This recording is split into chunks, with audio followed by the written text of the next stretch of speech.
So good morning, everyone, and a really big thank you for joining us this morning for your ST1 Induction Day. Unfortunately, it can't be a face-to-face event this year, but we're still equally excited and enthusiastic to have you all join us. I'm going to start off by introducing the organising committee. So my name is Mumtaz and I'm about to start my ST3. I have been very helpfully joined this year in organising by Sarah and Priyan, who have been absolutely incredible and have helped to put together a fantastic day for you today. I'm going to hand over to Sarah, who's going to tell you a little bit about the logistics of the day. So as Mumtaz says, welcome to today. It looks like it's going to be a really great day. To it. Thank you so much for filling in the questions when you registered. That gave us loads of useful information to tailor the day. So we hope that we've included what you want to hear about and what you're feeling a bit nervous about in the day where we can. But because it's a virtual event, we've made some resources to complement the day. So there's a handbook and a YouTube channel, which were on the same link on the LSP website where you found the link for this meeting. So hopefully you've had a little chance to have a look at those and hopefully everything's in there. We do know that it's a bit different to have big events like this over Teams or Zoom, so we'll do our best to run to time. If there are any problems, our email addresses are on the website and Mumtaz and I will put our phone numbers in the chat now so that you can get in touch with us. Because one of the big parts of the day before has been having being able to meet your new colleagues and people you're going to be working with for the next few years. We have these breakout rooms where you can sort of virtually meet the people you'll be starting with. So do stick around for those. They were really well received last year and hopefully they'll work well again this year. And just lastly, to ask if everyone can please mute themselves if you're not speaking, that'd be really helpful. Thank you so much. Enjoy the day.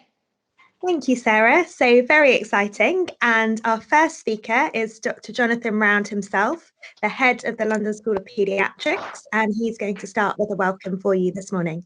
Thank you, Dr. Round. Mumtaz, Sarah, thank you so much for the lovely introduction. Really appreciate that. And welcome to everybody else as well. It's fantastic that everyone's here. We've got like 90 odd people here, a couple more probably still to come from goodness knows where.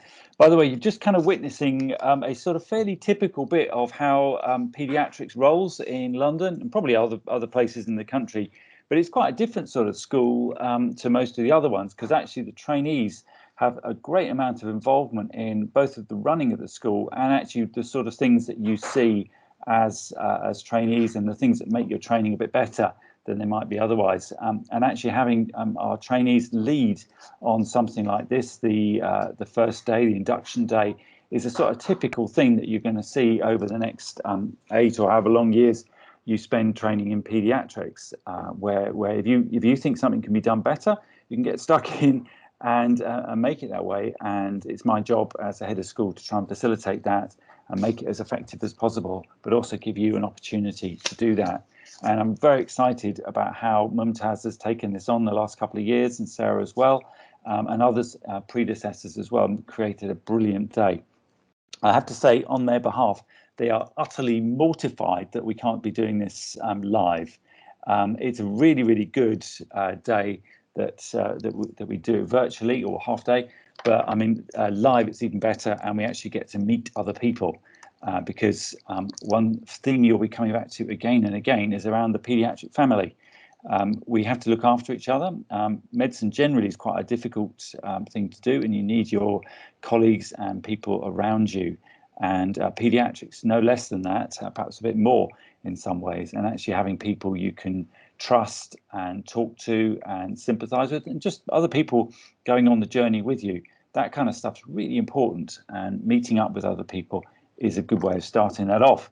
So you have to kind of imagine a room full of, if you close your eyes, of sort of 100-ish people, all of whom are sort of similar sort of age, similar sort of interest to you. That's your family, and you're going to be growing up with them over the next 8 years. You've got some older brothers and sisters who've been there through their, like myself and some of the TPDs and other consultants. And then behind you will be some other family members coming through there as well. So that's the crew you're with. Anyway, I'm rambling already, which is bad. Let me go in. I've put some slides together, and let's see if we can get those up. hopefully you can see an intro slide there. Mumtaz, Sarah, is that coming up now? Yeah, perfect. Thank you. Brilliant. Okay, let's try and make that big. Even better. Brilliant. There's also, I think, a chat function. If you want to ask any questions, you can just chuck those in there. We also got a Q&A session a little bit later on, and that's another good place. And I'm joined by my colleague Ruth to try and take some of those. So yeah, welcome to the speciality school. So Health Education England, the biggest by far chunk of it is in London. So we have about a third of the trainees in the country are here.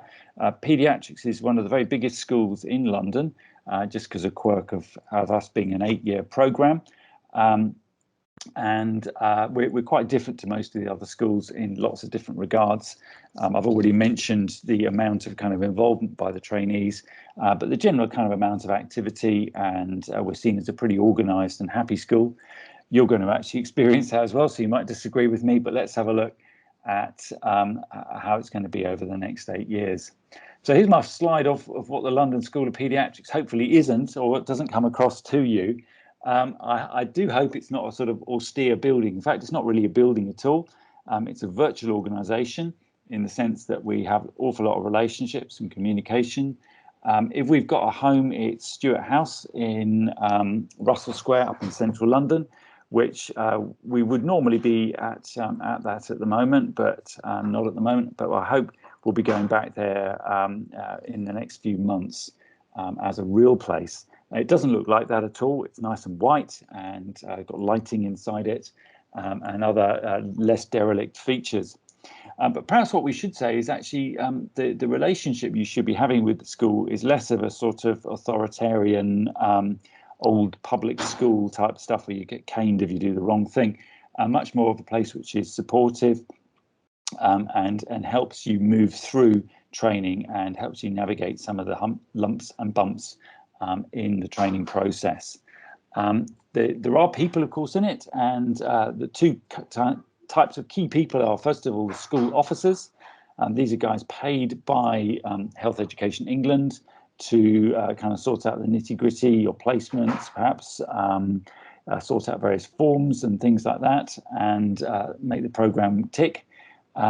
You've also got training programme directors, or TPDs, and they're also paid by Health Education England, but they're PEDS consultants. I'm one of those, for instance. We'll see a few more a little bit later. And they look after the training programme on your behalf. And because they're paediatricians, they'll kind of know how the landscape is within the world of paediatrics. So that's a tiny bit about the School of Peds. You'll get your own impression as you move through your training programme. So I think a lot of people actually decide to go into paediatrics because actually we have by far and away the cutest patients in the hospital. There's no contest there whatsoever. Here's a typical patient. And there is quite a lot of paediatrics that's like this. I always talk to my medical students when they're deciding, what career should I go into? And I say you've really got to do two things. So first of all, do you actually like the patients you're looking after? And the second thing is, can you have a look at the consultants? Do they actually look like they're enjoying their job? And would you like to have that kind of life?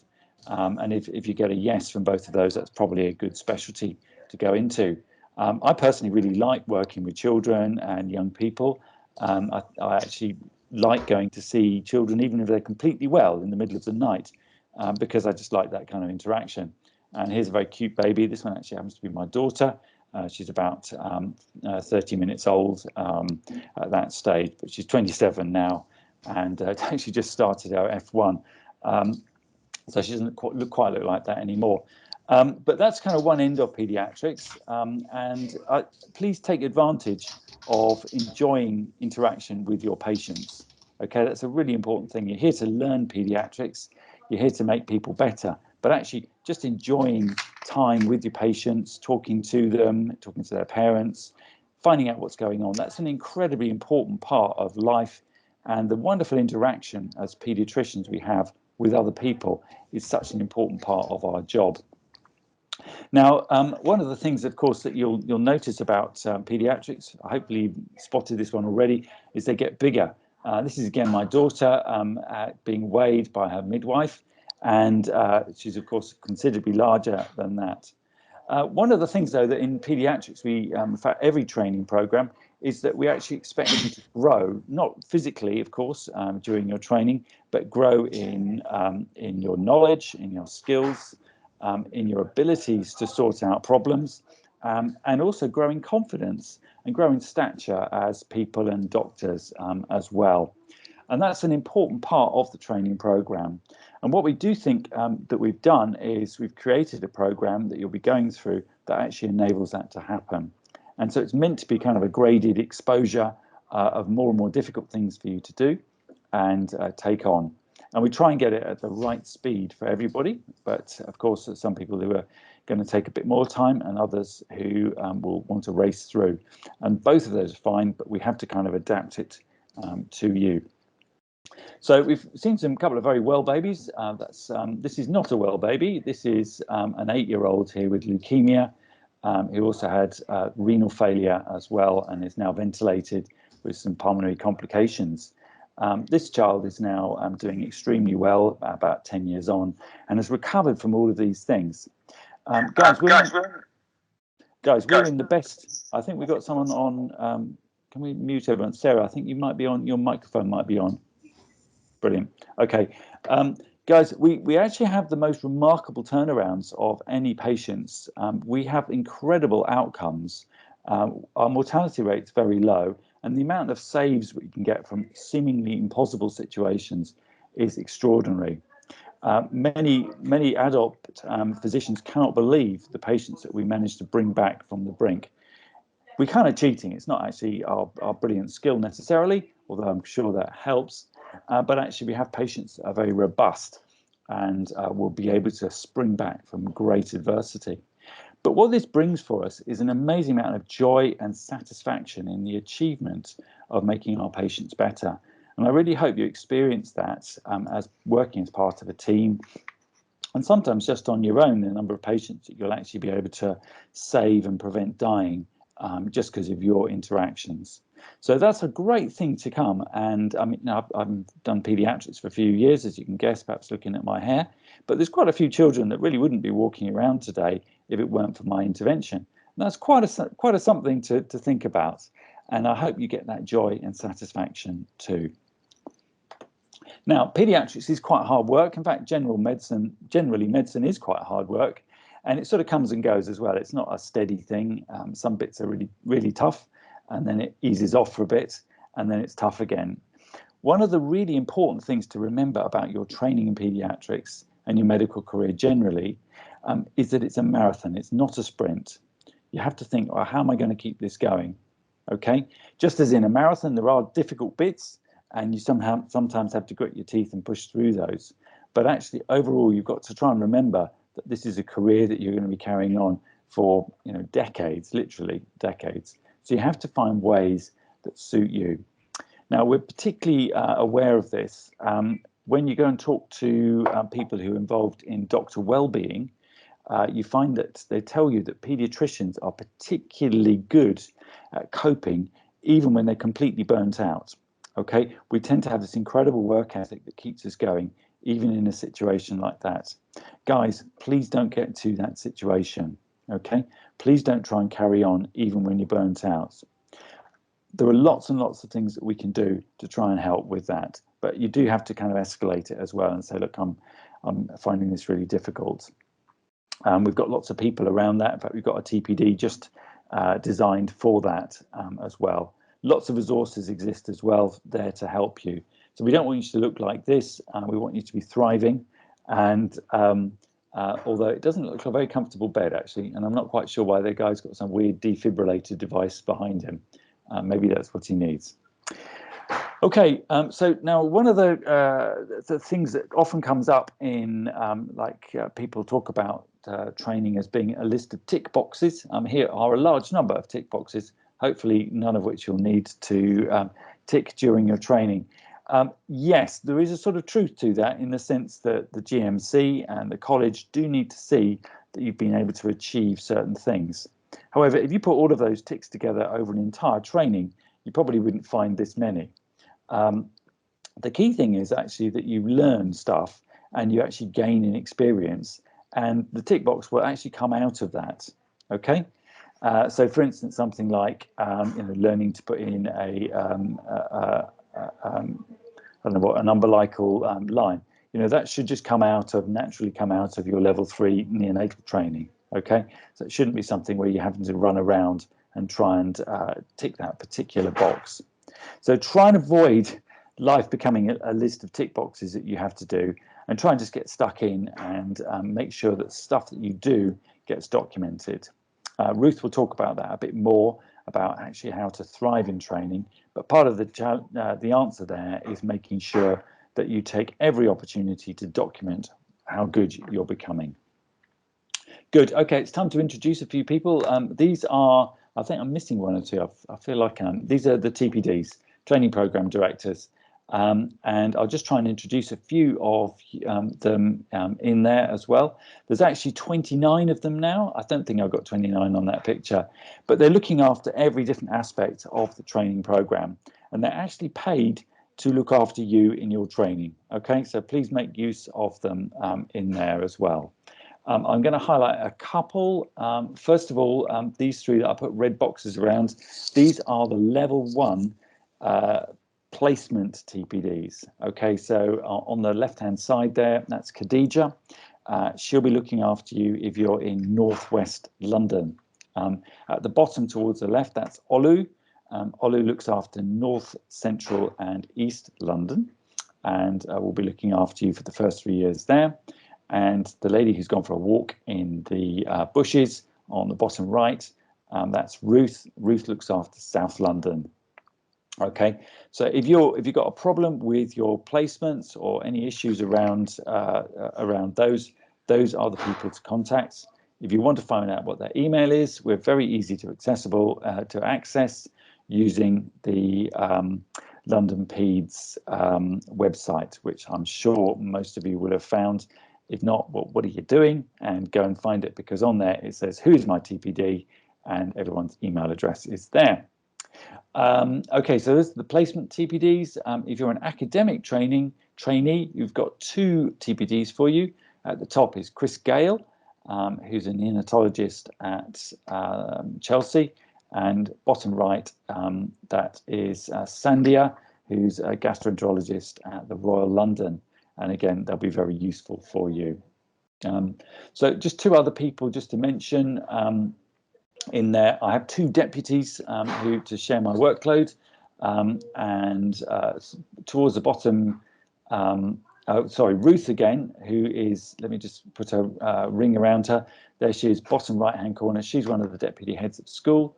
And if you look just to the right of Khadija, who's looking very cheerful on the left-hand side, you find Anne, who's wearing a red top and with a red background. That's Anna Pute, who is my other deputy head of school. So look, we're here to try and help you move smoothly and effectively and pleasurably as well through training, and see you at the end as a consultant paediatrician working alongside us. Mumtaz and Sarah, I have nothing more to add at this stage, so I'm just going to end my show and demute or de-share. I'm happy to take some questions now, but I think we might have run out of time. Should we do that at the end? Yeah, I think that's fine. If you're happy, we'll have the Q&A session with you later, Jonathan, in any case. Brilliant. So that's brilliant. Thank you so much. That was fantastic and a really brilliant introduction to our day.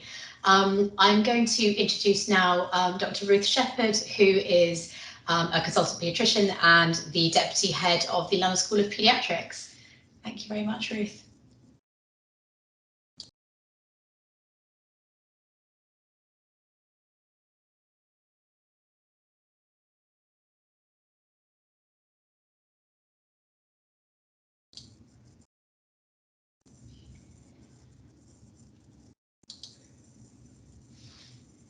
Ruth, are you there? Hi, I'm here. My computer isn't sharing very nicely at the moment. Can you use the slides that you have? I can see it, but I don't think it's sharing properly. I can see you, I can't see your slides, and no, my slides aren't sharing. Bree, I think, do you have them? Give me 1 second. Super.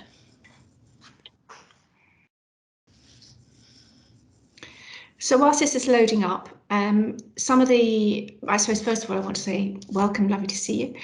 And secondly, some of the information I'm going to say Jonathan has already said. And this is really a whistle-stop tour to give you the basic information that you're going to need on Monday morning.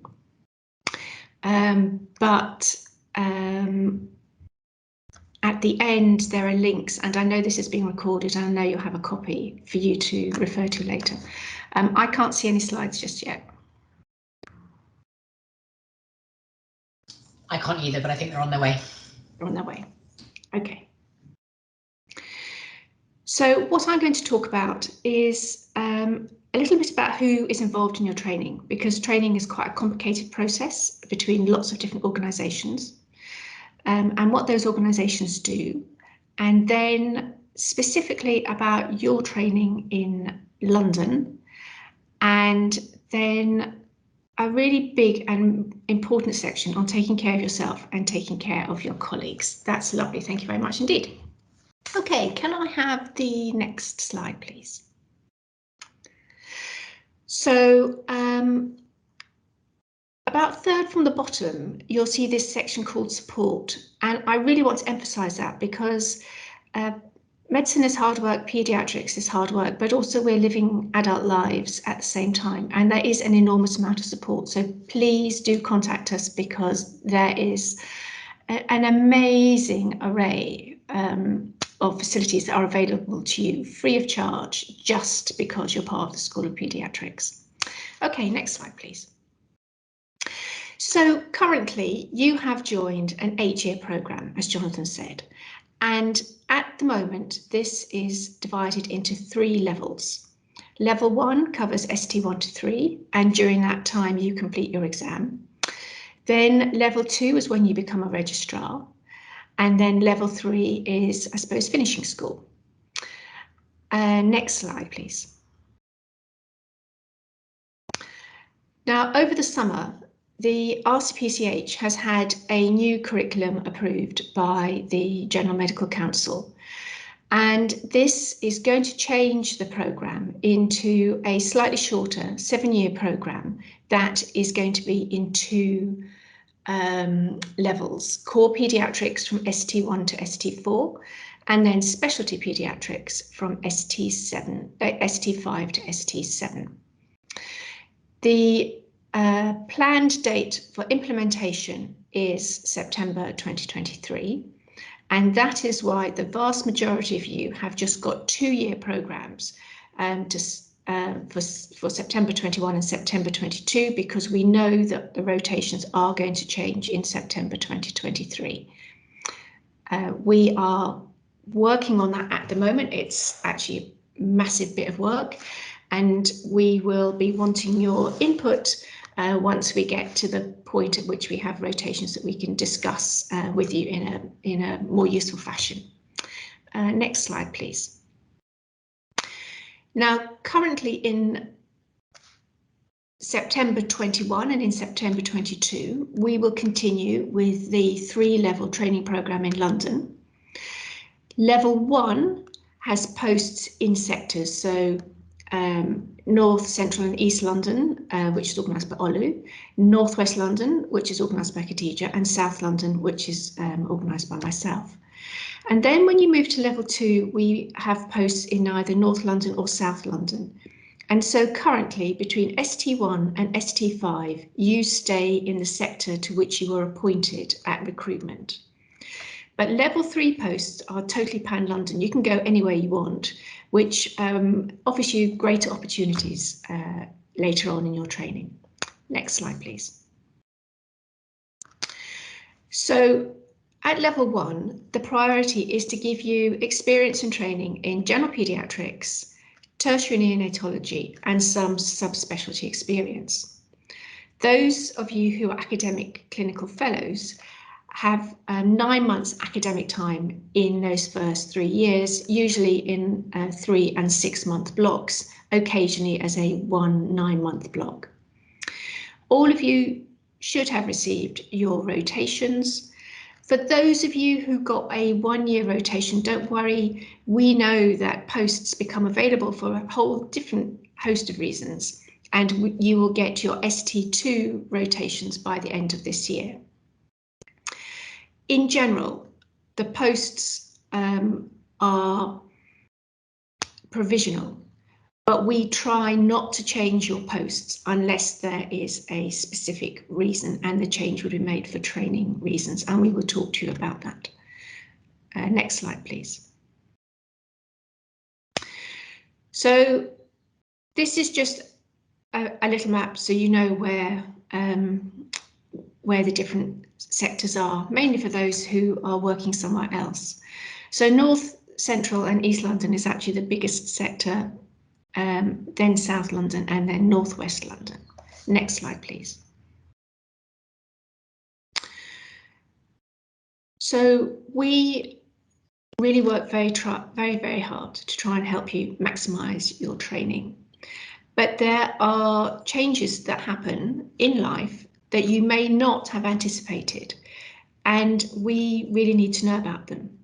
So we have loads of ladies in our training program. So there are a lot of trainees who become pregnant. You may have an illness or a medical condition, which means that you need to have adaptations along the way for your training.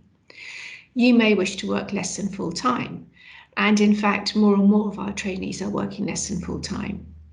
You may wish to apply for an out-of-programme experience, an OOP, or to consider an interdeanery transfer, an IDT. You may wish to resign because actually either paediatrics is not for you, or you did paediatrics as a springboard into another specialty such as genetics or haematology. You need to tell us so that we know and we can help you, because there is always an admin process around these areas. Next slide, please. So trainees take time out of programme for many reasons, and then there may be a gap in the programme. So we allocate those posts in a specific order. So the first posts go to those who need specific competencies before they can progress with their training, and most commonly that's around neonatology. And then we allocate them to those who have expressed an interest. So you can email your training program director with your desired post, and if a post comes up and you are first in the list for that post and it fits with your training program, then we will allocate it to you. So I've put an example here of oncology, but it might be hepatology, you might be interested in cardiology, you might be interested in nephrology. The posts vary according to sector, and in general they are low number posts. There may be 1 or 2 or 3 per 6 months available. Next slide, please. We don't do a swap shop. Trainees have asked about swap shops before, and in our experience it's always gone badly. If you would like to swap and want a specific post, talk to us. We don't do swap shops because what actually happens is that one person goes to somebody else and says, my life will be awful if you don't give me this post. And one or other of the parties feels slightly put upon and then later complains. And we will not approve the swaps unless it is a true vacancies. If you have applied to work less than full time, we usually place you in a slot share. Not always, but there are so many trainees working less than full time now that we need to marry you up. And when that happens, the two of you need to agree who's going to work the beginning of the week and the end of the week, so that the entire working week is covered. And you can't just say, I'm not prepared to work these days. You need to make it work between you, and that's a responsibility between the slot sharers. Next slide, please. Oh, don't know what's happened. Okay, so I would echo what Jonathan said about what level 1 training is about. It's about getting to meet children, play with children, work with your wider team. You might go and do sim, you might follow your physio or dietetic colleagues around, you will attend clinic, you will learn to update yourself on the current favourite children's TV programmes and the toy of the moment, so that you can actually talk to them on their level 2. And it's really important to try and work with your team. Paediatrics is very much a team sport. Everybody wants to do their best, but we can't do it alone. And the best outcomes are always achieved when people can work together for the common good. Next slide, please. So what do you actually need to learn? So a few years ago, the RCPCH introduced this quite innovative curriculum called Progress. And it was unusual in that it very much mapped to the GMC domains, and it has 11 areas that you need to evidence at level 1, 11 at level 2, 11 at level 3, and the same if you're doing subspecialty training. And the idea is that it's like a spiral, so that you get the core information at level 1, then you build on that in level 2, you build on that in level 3. Next slide, please. So it's all very well for me to say, well, I taught you, I sat here and I lectured you, but I've got no idea whether in fact you learned anything, because you may actually have gone off and made a cup of tea, you may actually have put me on mute. And so the college asks us to review the evidence that you actually upload that demonstrates your learning and understanding of your experience. Next slide, please. So the way that you do that is by uploading it onto the RCPCH ePortfolio. And if you haven't got your ePortfolio login yet, please do that before you meet your team next week. The ePortfolio is a mandatory part of your training, and it is a way for us to review what you've learnt. It's a way for your best work to be showcased to your supervisors and then to those who are reviewing your progress in your annual ARCP. Next slide, please. So paediatrics is often really great fun, and you know, there are comments that we just go to work and we just play, and do we actually do any work and all the rest of it, but there is quite a serious side to it, and we do need to be professional in our approach to work. And one of those professional aspects is that we need to engage with and complete and upload a range of assessments, and these are then subject to review and form part of the record of your training and your progress as you do your training program. Next slide, please. Now, level 1, I think, is dominated by the worry around exams. And medics are bright, hardworking, very successful individuals who usually make a success of multiple different aspects of their lives. And most medics have worked really hard and been phenomenally successful in terms of exams. But the MRCPCH has quite low pass rates at times. So you can see that the FOP, the first part, goes down to about 40%. The TAS goes down to 30%, and so on. So the vast majority have to retake at least one part of the exam. Now, I know many people have now started to do the written papers during their foundation, and if that was you and you were successful, congratulations and well done. For those of you who haven't yet started your exams, please start in your ST1. There isn't really any great benefit in waiting. It just makes it a bigger hurdle for you, and it's a stress that's always going to be there in your lives. There are lots of good resources, and we can talk to you about those. Next slide, please. Okay, so anyway, the last slide was just showing exam help, and so I want to say again, please start doing them as soon as possible. In general, those who are working in the UK have a higher pass rate than those who are doing the exams training abroad. But remember that if you fail a part, it's not a disaster and is actually really, really common. Please speak to your supervisor because there is help for you. One of the main reasons that individuals have trouble with the exam is that they have dyslexia that either was undiagnosed or diagnosed but hadn't actually got a plan in place to try and help you manage it. And as part of the London School, we have a professional support unit, the PSU, that has a whole section on helping people with their exams, and a dyslexia assessment unit.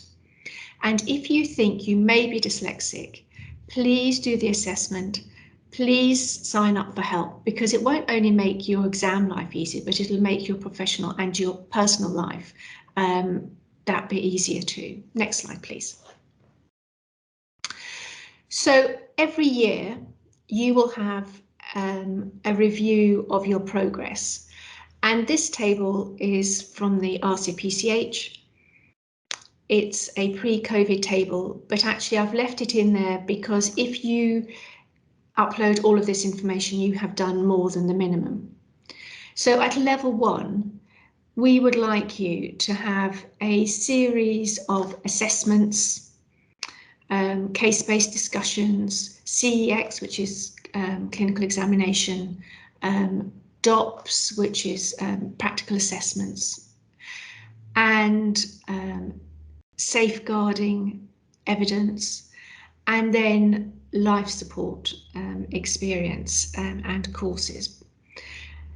And we look at that at the time of your annual assessment. Next slide, please. Now, there are lots of people involved in your training. So on the top left-hand corner is a General Medical Council. They register you. They say Dr. X is good and fit to be a working doctor in the UK at each stage, and they review that every single year when you pay your fee. The General Medical Council asks for you to fill an important form in each year called a Form R. On that, you say whether there are any probity issues, whether there are any reasons that your registration may be in doubt, but it also asks for compliments, which is actually quite a new and nice addition. COPMed are the postgraduate medical deans, and they are a really important group for your training, and they produce a document called the Gold Guide. The Gold Guide is the training Bible. So if you ever have a question about whether you can do this or that, the Gold Guide is the place to go first, because that's what everybody's going to be referring to. Now, the RCPCH is our college. You have to be enrolled with them as part of your training, and all the people who are enrolled with them have to be in good standing with them, i.e. you pay your fees. And they work closely with Health Education England, which is a public body, and we get money from the government. And the London School of Pediatrics is part of Health Education England in London. And we are one of many different schools that are training doctors in London. And then the map just in the bottom right-hand corner is all the training sites in London, and you can see that there are loads of them, north and south of the river, and we head well up to near Hertfordshire, out towards near Berkshire, down into Surrey and over into Essex. Next slide, please. Oh, Sarah, you've got a question. It's just to say, to just raise the time. We're coming towards the end of your time slot. Okay. Okay. Thanks. So we'll get an annual review once a year, unless you're on statutory leave. Please look out for the information. Okay, speed up. I need to speed up a bit. Next slide, please. Please read the information. It is actually your responsibility. We will give out loads of information to you and to your trainers. And you need to do an ARCP, because if you don't, that will directly affect your ability to be registered with the GMC, as they need an annual update. Next slide, please.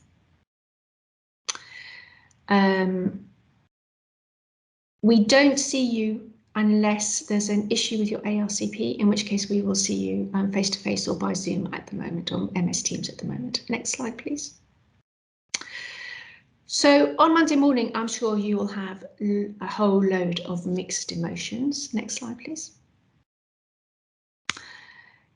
Life in paediatrics is busy, and in general, you can do lots of things, but it's difficult to make everything work. And at sometimes you will need to make a choice between what is a priority in your life.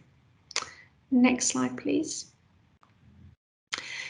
On this slide, this actually comes from Wales, but actually it's quite a good guide about trying to get some sleep and trying to eat and asking for help and taking some exercise and actually taking care of yourself. Next slide, please. Please contact your educational supervisor within the first 2 weeks so that you get to know each other and you can actually kick off and discuss your training early on. Every unit has got at least one college tutor as well, and in the tertiary centres you tend to have a college tutor for the neonatal side and also for the general and specialty paediatric side. Next slide, please. You've seen all of our pictures. We were 23, but now we've just increased. We're here by email, on the phone, for face-to-face contact meetings and Zoom contact meetings as well. Next slide, please. Those are the links to the professional support unit. Please have a look at it because it'll give you loads of information and support. Next slide, please. The next slides have just, I'm not going to discuss them, but they will go out with you. We have lots of less than full-time trainees. Please read the information, please read the goal guide, and please speak to us about less than full-time training. You need to be able to do all the shifts. You can't just say, I want to work Monday to Friday, 9 to 5. Next slide, please.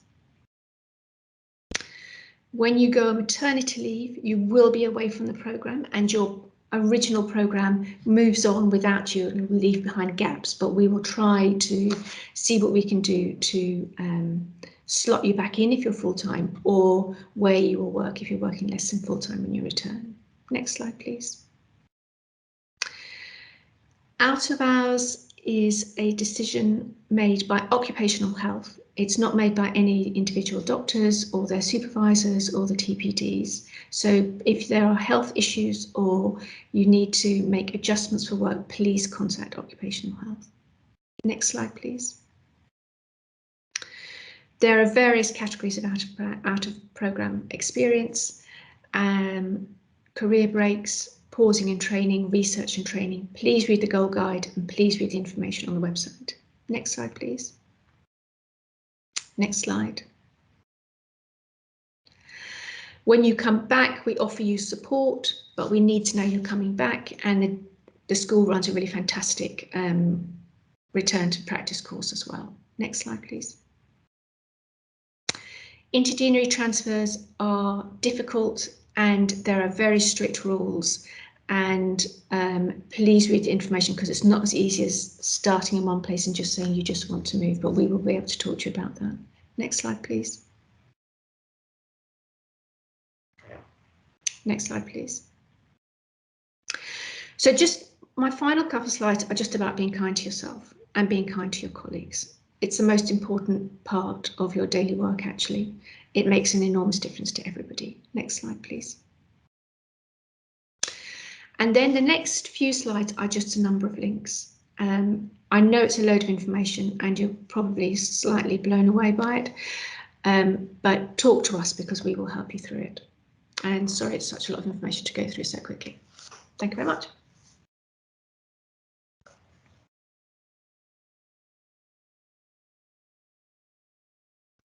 I can't hear you, Mumtaz. Thank you. I just said thank you so much for such a wonderful talk. It is a lot of information, but we'll follow it up with some links and the handbook, so you don't have to worry about retaining it all at this stage. We're going to move on now to our next talk, which is from the Trainees Committee. So this will be led by Nisha, who is our current chair of the London School of Pediatrics Trainees Committee, and also Eva, who is part of the academic subgroup. And we're really excited to have the girls with us today, and thank you so much for being here. Over to you. Great, thanks Mumtaz, and thank you for having us. So first and foremost, welcome everyone, all you lovely new ST1s. It's so amazing to have you join our team. It's a real shame that we couldn't be face-to-face, but hopefully during the course of the year, as things become more face-to-face and integrated, we'll be able to see your faces and see what wonderful people have joined our team. So as Mumtaz said, I'm Nisha. I am the London School of Pediatrics Trainee Committee Chair. And today I'm just going to be teaching you or telling you a little bit about the London School of Pediatrics and the Trainee Committee, if I can get my slides up, obviously. Right, let's see. There we go. Right, so hopefully you guys can see that. I'm just going to convert it to a slideshow. Mumtaz, could you let me know if you can see that in a slideshow? Yeah, we can, yeah. Yeah. Amazing, perfect. Right, so guys, what is the London School of Pediatrics and what is the Trainees Committee? You're probably wondering. So the lovely School of Pediatrics is one of the biggest schools within the country. So it's basically groups of schools from all around all the deaneries in the UK that are made up of TPDs and the head of school, who hopefully you've already met or will be meeting. Sorry, I wasn't here earlier in the meeting, who is Jonathan. And then in about 2008, some people came together. Bob Claver, who some of you may come across in time, as well as Hilary Cass, one of our previous RCPCH presidents, and decided that we should have a trainee-led committee, and that's where we came from. And since then, we've had the trainee committee who work alongside the TPDs and the head of school to try and improve our training program. So head of school, Jonathan, who you've surely met. Deputy heads are Ruth Shepherd, who you've just met as well, who just gave you the talk, and Anna Pute, who you may or may not meet later today. I haven't seen the programme, I'm very sorry. But this is me, as you can see. And then TPDs, I think they went through this earlier, but we have training programme directors who are consultants who lead in all of these different areas. So as you can see, they all have specialist interests in lots of different things, which makes it really, really useful for us, because we can go to those TPDs specifically about different things that interest us. For example, if I'm really interested in education and training, I can go to the education and training TPDs and ask them or give them suggestions or ideas that could help improve the programme. Because the one thing you will realise in London School of Pediatrics is that you do have a voice, and that's where our trainee committee come in.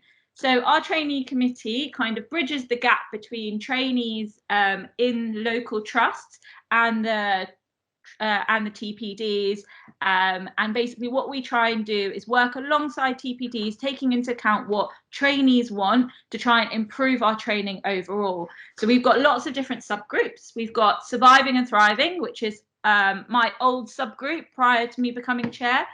We focus on exactly that, surviving and thriving. We organise lots of different days. We organise the positivity programme to try and improve morale within local units. We focus a lot on how to survive and thrive during training. We've got a few documents about that, and you'll see all of these things on the website. Then you've got the IT subgroup, who I think you may and may not have heard of Priyan, because he's been in a lot of the emails.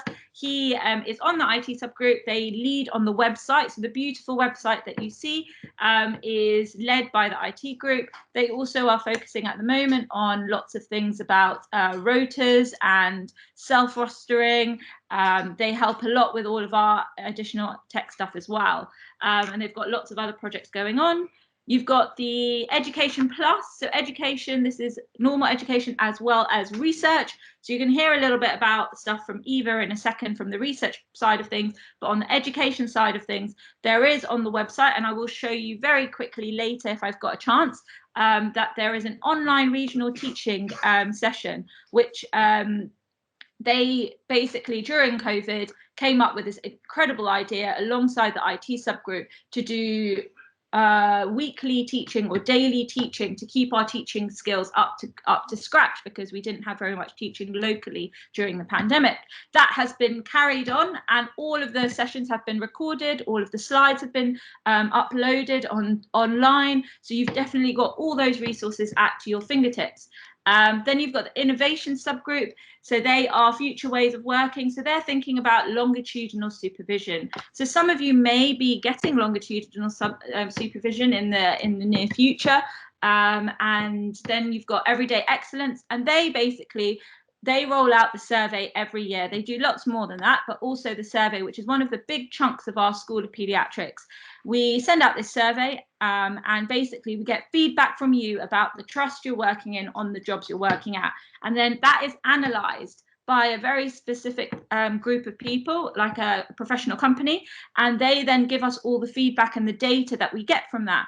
And then basically it highlights anything that is excellent or not so good in some of the centres that you guys are all going to be training at, and therefore we can then improve those things, and we work alongside the TPDs and the college tutors to do that. So these are just a few of the things that we do. A couple of other things I'm going to highlight: RSM days, case exchanges, we've got lots of programs such as QI Change, we've got leadership and management evenings as well, and then recently we've had the research stuff. So that's what Eva's going to speak to you about. One thing that's really, really important for you guys, and I'm probably getting emails from Steph and Kate about, are paediatric families, because we are a family, but we like to support you. So we become mums and dads as we become older, and we can become your mums and dads and guide you through your training, basically. And hopefully you guys are all getting involved with all of that. All of these things that are up on this board, on this slide, are all included on the website. You just need to find your way around it. The website is due a massive revamp, which I am currently working on. Right, Eva, I hope you're there so that you can talk to us about all the child health research things. Eva?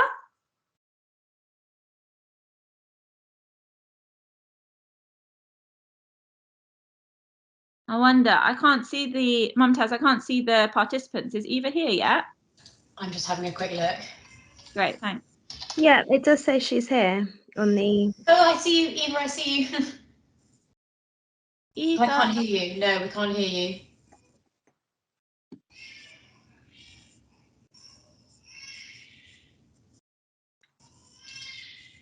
Whilst Eva's working that out, what I'll do is I'll just tell you a little bit more about the different things that we've got in store. So we also have an LSP conference that will be coming up, hopefully in 2022. So that's one of our big projects of the year. We arrange a conference, we get lots of you guys to get started on some audits if you wish to do so. It's no pressure, but if you wish to do so and present some of your posters, that's a great opportunity to start presenting towards all of the other paediatric team. There is an incredible MRC PCH website, which has lots of different resources for your exams, which is a really good, useful tool. Other bits and pieces is that if you are having questions about your training, I'm sure they've already told you about this, but the TPDs and head of school run contact meetings, which you can go to talk about all of those bits and pieces about your training or questions. Then there are loads of wellbeing resources. So we've got the wellbeing resource pack, we've got the pediatric positivity project, and we also created a COVID handbook during the pandemic for surviving and thriving, with lots of good tips. Eva, are we anywhere closer to the microphone working?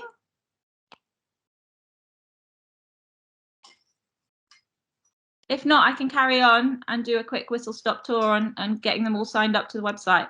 I might do that. Okay, cool.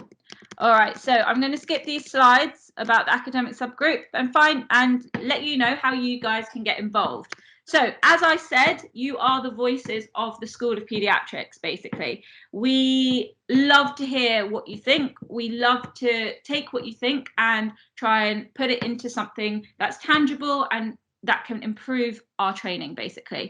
And the biggest challenge to because we are such a big school, I think we've got over 1,500 trainees.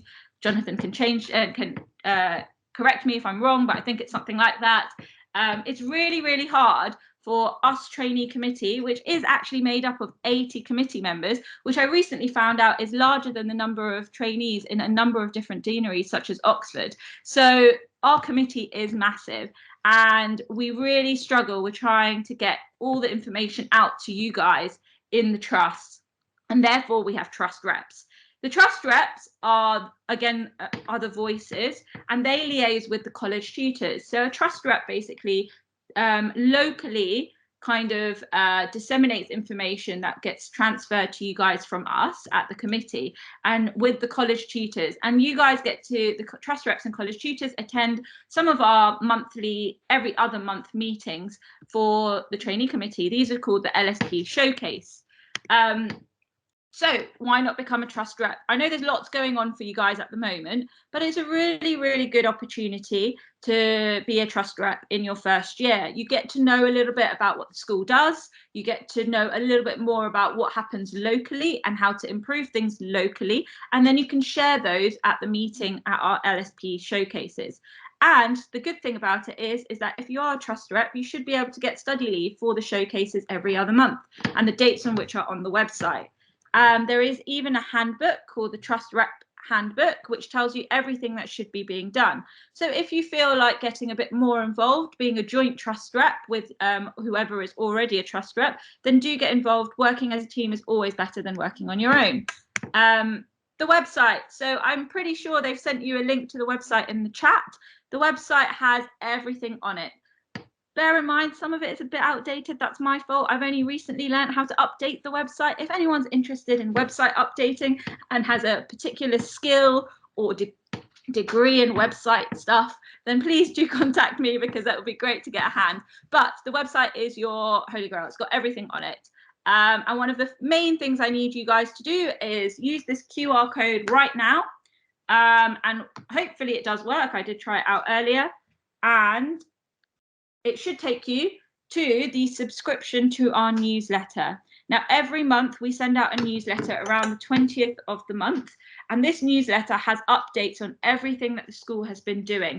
So it usually has things like dates for training days, dates for interesting courses that you might like, interesting things that all the trainee committee have been doing, including all the resources such as wellbeing pack or pediatric families, or RSM days, case exchanges. So it's a really good newsletter just to have, so that you can refer to things and figure out what you want to do, what study leave to plan for, and things like that. So I really, really hope that you guys are subscribing to this mailing list right now. If you can, it would be ideal if you put your NHS email, but otherwise any other email is okay. Your current workplace where you're about to start.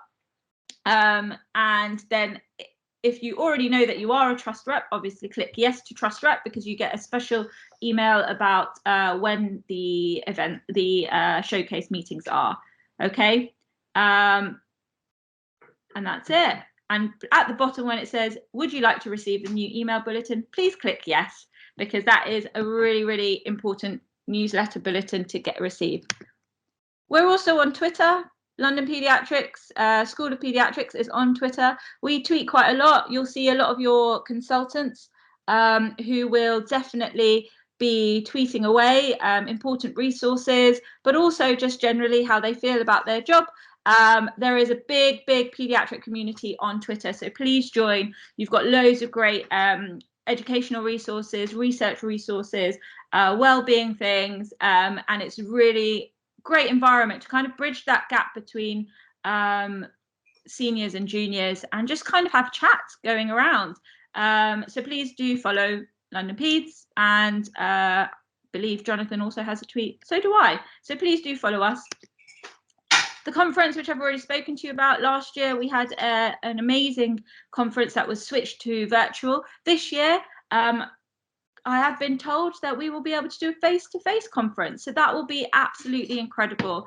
So watch this space for more information. I will be sending out, hopefully, save the dates by the end of November, hopefully. So please do try and get involved. If you've got any ideas for speakers or anything else that you'd like for the conference, do let me know. And lastly, get in touch. I man the London Pediatrics Gmail account, and if you've got any questions at all, please don't hesitate to get in touch with me, or with any of the committee. We're a really friendly bunch. We really want to help you guys in this transition to doing basically what we all think is the best job in the world. And yes, as Ruth mentioned, there are challenges, but every single specialty has challenges. And the one thing that you are really, really lucky about is that you've got such a great load of seniors and peers who basically want to make this easier for you, and we're happy to help in any way, shape or form. And the one thing I'm going to say is exactly what Ruth said, is be kind to yourself and be kind to one another, because the people that you're not sitting around right now, but the people that are in this induction right now, some of them will become your lifelong friends. You will go through lots. There'll be ups, there'll be downs, there'll be happy times, there'll be sad times, but the people that you are with right now as ST1s will become the people that you go to their weddings, their hen parties. I'm literally getting ready for a hen party right now, so I'm literally going to go in a short while. But what I'm saying is that be kind to one another. You're all in the same boat, and you will have the best journey of your life if you take that advice, and take it all in. I know it's a lot today, but sit back, enjoy it. Congratulations for becoming paediatric trainees, and welcome to the team. Thank you, Nisha. Thanks so much for all of your energy and enthusiasm. It's great to have you with us today. Eva, sorry about the technical difficulties. We'll try and slot you in a bit later if we can.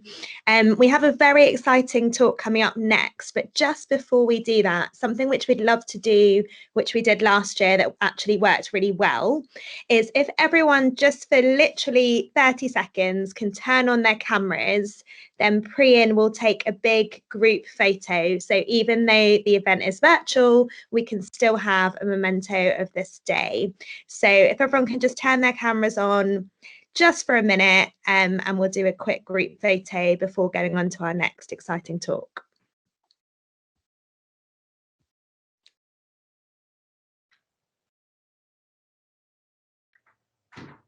Guys, let's go. There's 95 of you. Come on. We're at 95 photos. If you're in bed, that's it. That's okay. It's okay. It's totally fine. No bed photos, please. I can only actually see 4 icons on my screen, so I don't know how many people have turned their cameras on. 9. I can see 9. Camera. You click on the large gallery. You'll see yes, I'm clicking on it. There we go. Yes. Well done, everyone. There's 2 pages, Priyan. I know, I'm doing it. If you want a bit of fun, click on together mode. Be lucky. Together mode. Let's do it.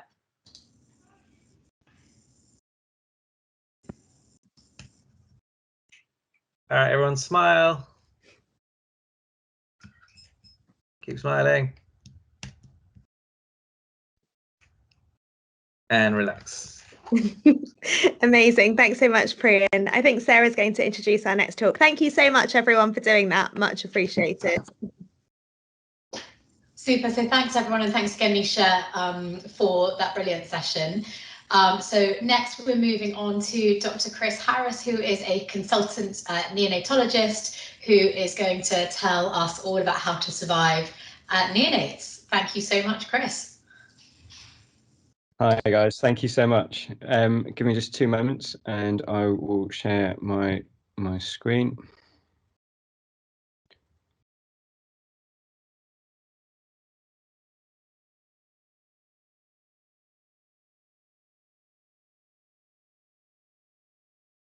And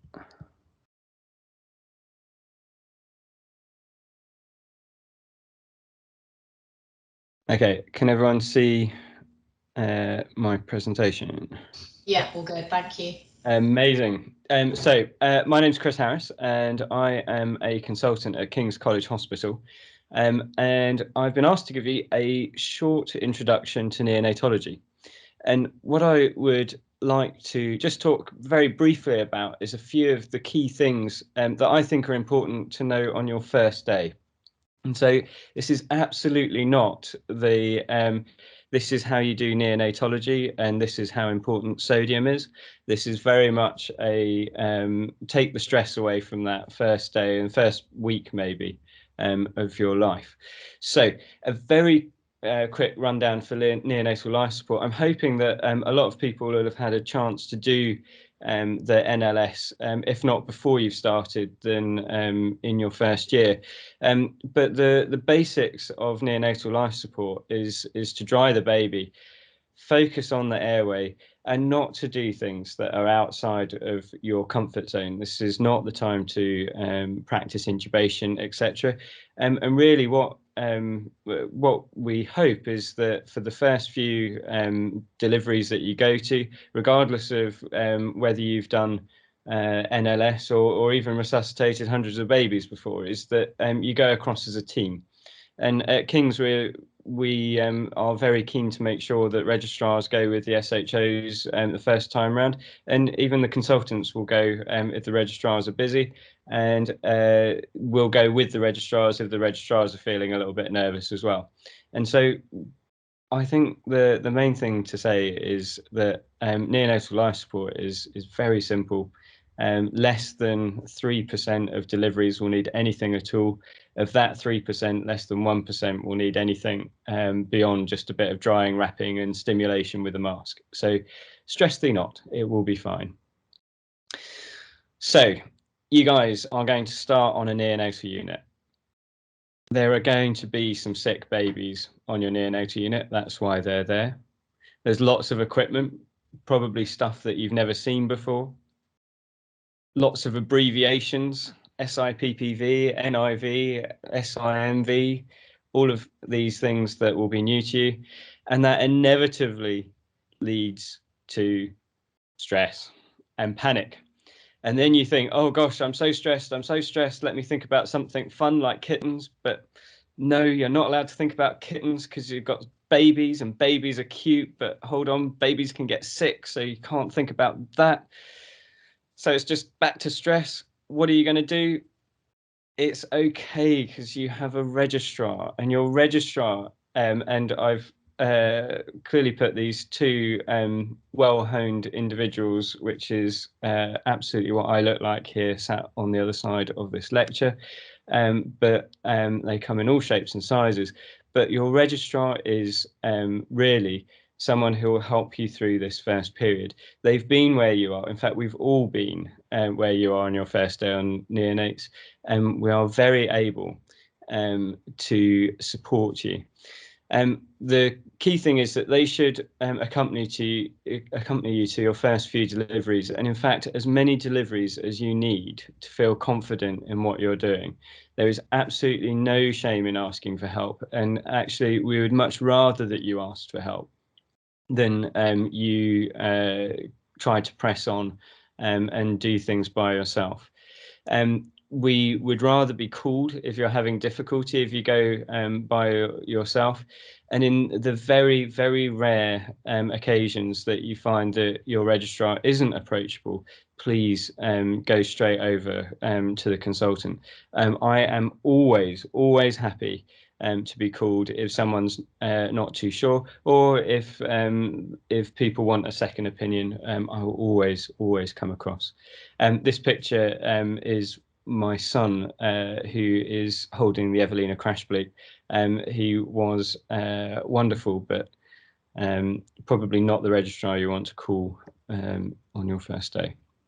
So things to look out for on your first day. Firstly, work out what the neonatal unit is called.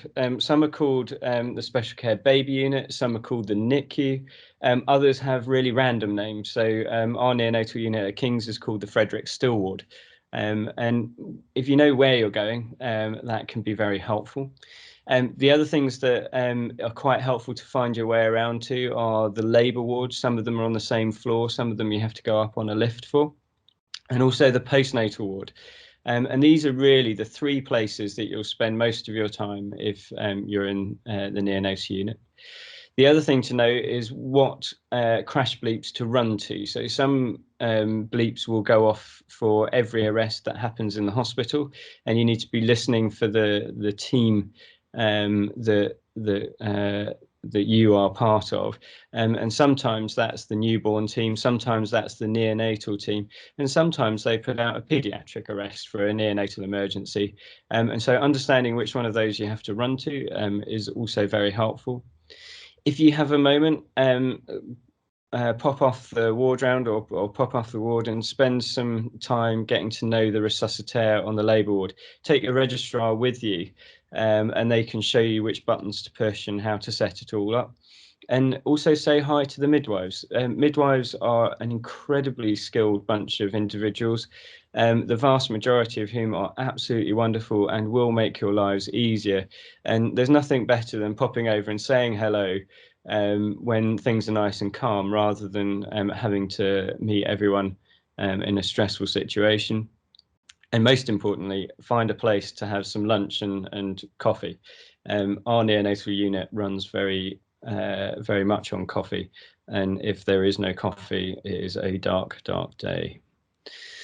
So a few words about labour ward, and it does certainly inspire that panic stressed feeling of, oh my gosh, there are going to be sick babies being delivered. But actually, there's really no need to be stressed. And in part, that's because of your registrars, but also it's because you're going over to work with a team of experts in the form of midwives. So remember that you're going across there as a specialised doctor. You may not feel like it on your first day, but actually that feeling of stress and panic, it does go away, and you do feel much more confident. But before you go, you must know what the gestation of the baby is and if there's any known problems. Because if you don't, you can always find yourself a part of a conversation that happened with someone else where they said, oh, in the morning handover, they told everyone that there was a spina bifida, which is what that picture is of that little baby in the corner in room 5. And then they phone you as the SHO and say, oh, can you just come to room 5? She's delivering. And you pop across thinking everything's going to be fine. And then you find that there is a big problem.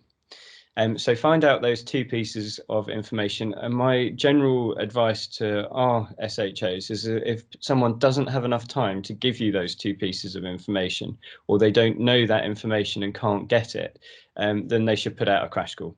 Because actually, I'd rather that everyone went there and then we all came back than one person went, thought everything was fine, and then there was a big problem and everyone was delayed getting there.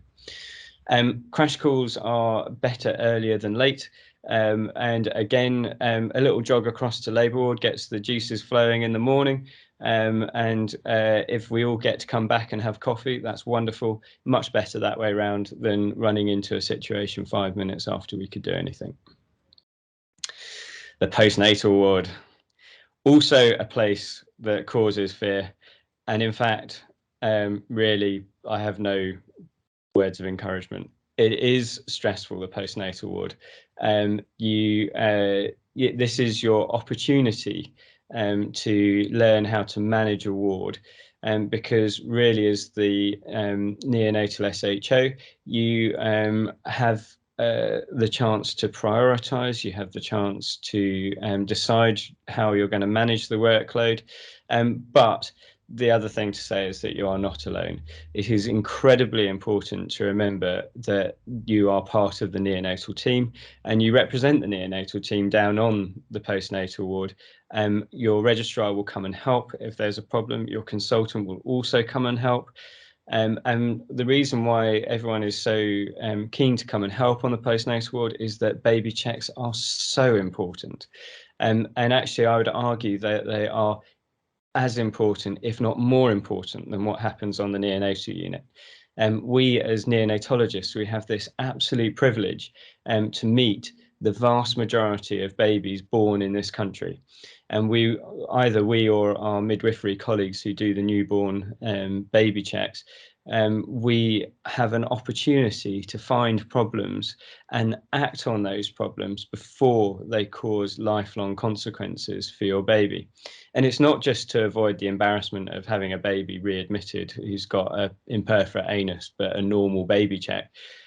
This is about changing the lives of these babies, and it's also the first opportunity that mothers will have to interact with a medical professional with regard to their baby. And so how we interact with the mothers, how we interact with the families, how we interact with the babies gives confidence to mums about the medical system, and as well as this opportunity to pick up problems. Things that you'll deal a lot with are things like screening and treating and delivering antibiotics. These are incredibly important things. I'm sure many people would know that when we started treating babies based on risk factors for sepsis, our neonatal mortality fell by over 10 times what it was beforehand. And in fact, that represents the single greatest life-saving effort that we have ever made in the field of neonatology, far more so than anything ventilation related. And so the delivery of antibiotics, and in fact now the focus has changed on trying to make sure that we screen and treat the right babies rather than babies who don't need it. Antibiotics are incredibly important. Jaundice as well prevents kernicterus. We have maybe 1 or 2 cases of kernicterus every year in this country, and it's entirely avoidable. And I think the consequences of that are hard. And I've also put postnatal depression on this slide just to remind us that as well as these babies, we have an opportunity to interact with mothers. And this is a 15-minute examination where we are seeing babies, talking to parents, and we can talk to them and interact with them. And if we find that mums are particularly upset, if their interaction with you isn't how you would expect, then this is our opportunity to flag that to the midwives caring for the mums, so that people can make a more detailed assessment if they think it's necessary. Stressful assessments. Everyone stresses about assessments on neonatology, but I never quite understand this one, because not only do we have your registrars, but we also have consultants. And I'm kind of hoping my camera doesn't work, because I do look exactly like Batman. I do have a 6-pack. I don't need any extra padding. But also we have a pen, and we have access to computers. We can do your assessments for you. There are millions and millions of things to do as assessment on the neonatal unit. And DOPS are fairly self-explanatory. You have cannulation, intubation, all of these things that you'll hopefully get an opportunity to do, but also things like the mini kexes, interpreting blood gases, understanding an X-ray, or explaining total parenteral nutrition. All of these things are very useful for kexes. With the CBDs, we have a wide range of cases on the neonatal unit, and yes, it is absolutely interesting to do a CBD on the lesser syndrome of middle whopping, but it's also important that we cover the basics. And what I usually say is things like respiratory distress, like intrauterine growth retardation. All of these things are useful CBDs, and your registrars and consultants are very happy to do it, because other people did it for us to enable us to pass through training. And so it's all about paying back. Now, the other thing just to say is, although we love doing it, getting 60 million assessments the day before the ARCP is a bit hard to manage, and so try and do it as you go along. And I normally suggest to people, do something, one thing every week, and then by the time you've finished your placement, it's very easy to do it. Death is is something that unfortunately you'll see. The neonatal period is the most dangerous period in anybody's life. That first 28 days is where we see the most death, not just here in the UK, but also across the world.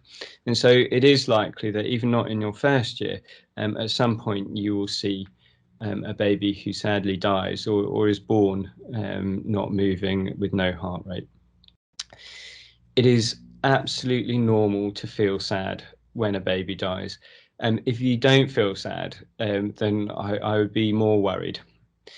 And ways to cope with this are variable, and I think that there's no right way to do it. But certainly debriefing with colleagues, either formally or informally, can help. But also recognizing that it's okay. Most of the time when I've seen particularly difficult resuscitations, both in pediatrics and neonatology, it's something that stays with you for quite a while. I run it over in my head maybe 100 times in the first day, maybe 90 times the second day, and as time goes on, you run through it less and less, or each time you run through it, it becomes slightly less traumatic.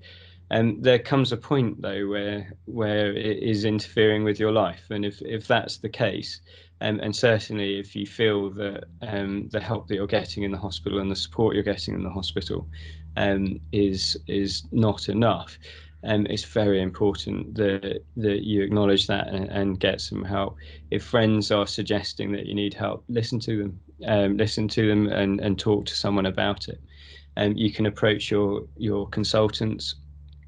Registrars can be very helpful as well, and beyond that, in the deanery, your TPD can help, and there's also various resources with the BMA where you can get free and anonymous counselling to help you to deal with this.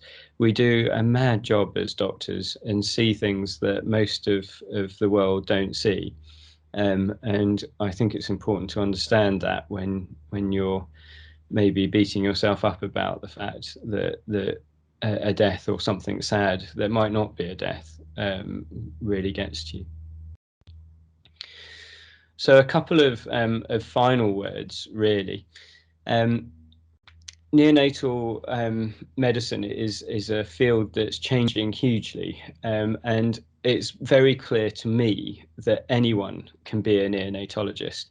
And in fact, what we need in neonatology is a very wide and diverse group of individuals to work with us, because although there is absolutely a place in neonatal medicine for people who care hugely about sodium, there is also a need to look at every aspect of neonatal care, and that involves taking people with personalities, skill sets, every walk of human life, so that we can understand how to provide better, safe and effective neonatal care. Because we don't just care for the babies, we care for families as well. And we want more, not less, diversity in neonatology. And if there's something that when you come to a neonatal unit, something that's either putting you off neonatology or something that we could do to make things easier or more enjoyable for you, we want to know, because we want people to come to neonatal medicine, be inspired by what they see, and want to do it and feel that they can do it and that there is a place for them. And so if when you come you have some suggestions for how we can make that more appealing, we would love to hear from you, and so please do get in touch. So in summary, I think this goes for all of pediatrics. Probably I'm probably speaking out of turn by saying so, but get help early. That is by far and away the most important thing that I learned in my neonatal career. The earlier you call for help, the better, the less stressful it becomes. And the other thing is that if a midwife calls you, go and see the baby, and make sure you know what the gestation is and everything else, because if you don't, then you might go and find yourself on your own for a couple of minutes when you could have had friends that might be able to have helped you. But midwives are calling you because they are concerned, and it's our job to go and either take away that concern by saying everything's okay, or to act if you need to. And in the vast majority of cases, if a midwife is worried, there is a reason to be worried about. Neonatology can be a bit stressful. Certainly some parents can be a little bit difficult to communicate with, some colleagues the same. But if you feel angry, try not to let it get to you too much. Never worry about walking away and asking someone else to come in and help.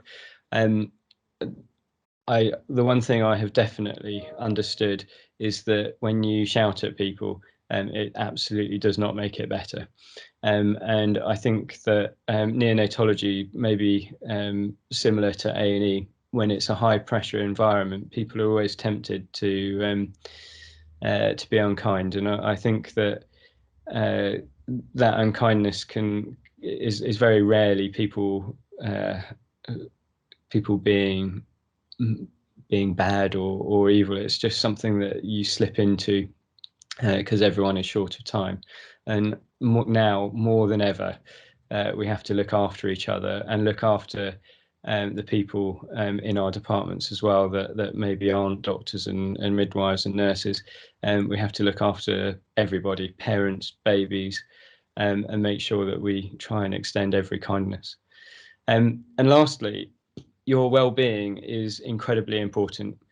We want to make sure, as consultants, we want to make sure that you are supported, that you are enjoying your time, and that you are learning what you need to learn. Otherwise, there's no point in us having a training school if you guys are feeling sad and miserable and we're ignoring you.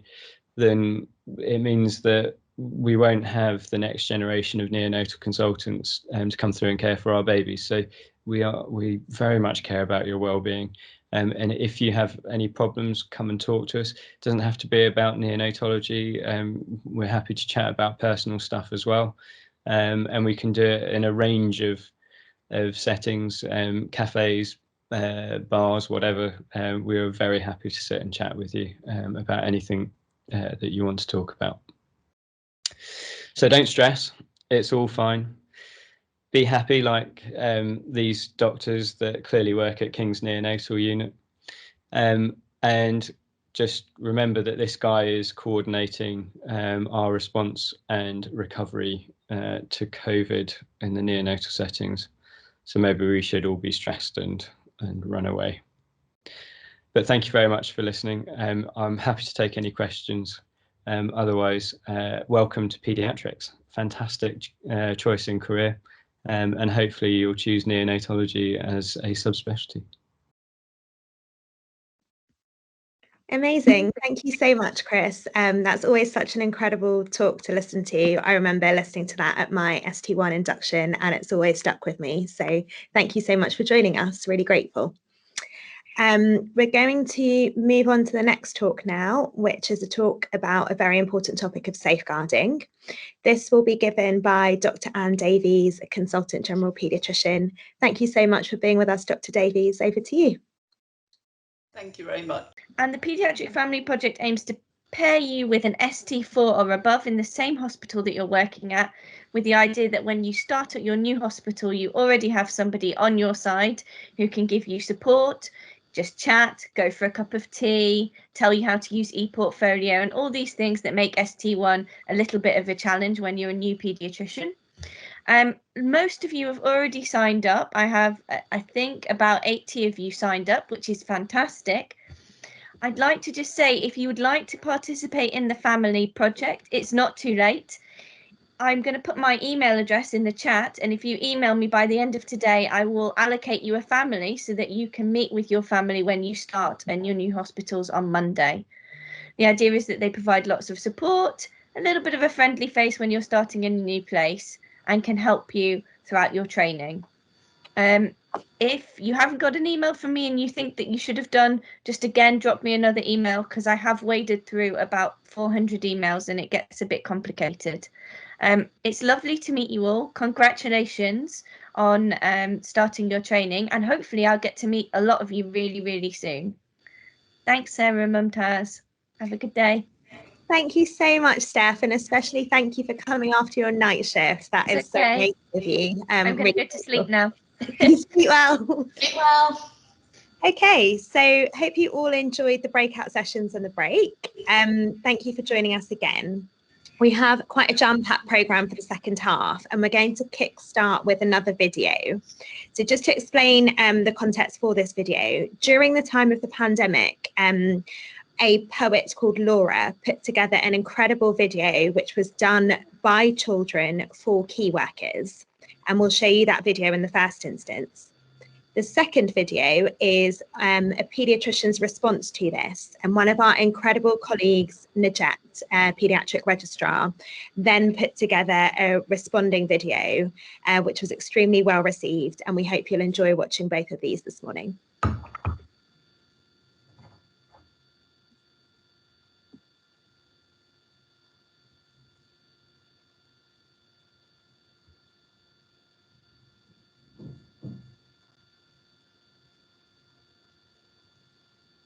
Priya, I can't hear any sound again, sorry.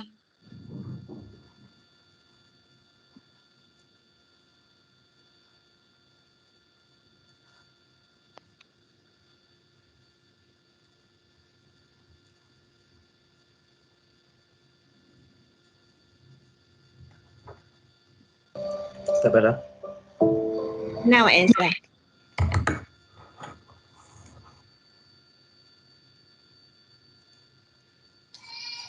I can't see or hear it. I don't know if that's just me. Yeah, sorry, the sound's gone again. Ventilator. You inject painkillers. Do you want to start it again, Pri? Is that okay? Yeah, sure. Thanks. Did you hear it there? Yes. I can't see it. No. Dear key workers. You sprint. Lift. And listen. You heartbeat. Worries and puffs and glass of ventilators. You inject painkillers and courage. You grow imaginations, confidence, brave. You teach us history, hockey, and you believe in us. You care. You sew, scrub, and sweep away our fears. You put out fires and warm our spirits. You bring letters, lifeline, and love. You pick, pack, pack. You keep shells and bellies full. You nourish us. You share. You govern. Inform. Protect. Search. Rescue. Build. Arrest. You comfort. You mend. You keep our streets and our minds tidy. No matter what, you're always there. Thank you. Thank you. Thank you. Thank you. Thank you. Thank you. Thank you. Thank you. Thank you. Thank you. Dankeschön. Yes, yes. Merci. Arigato. Don't know that. I'm Mr. Ganado. Yes. Thank you. Thank you. Thank you. Thank you. Thank you. Thank you. Thank you. Yes. Thank you. Thank you. Thank you. Thank you.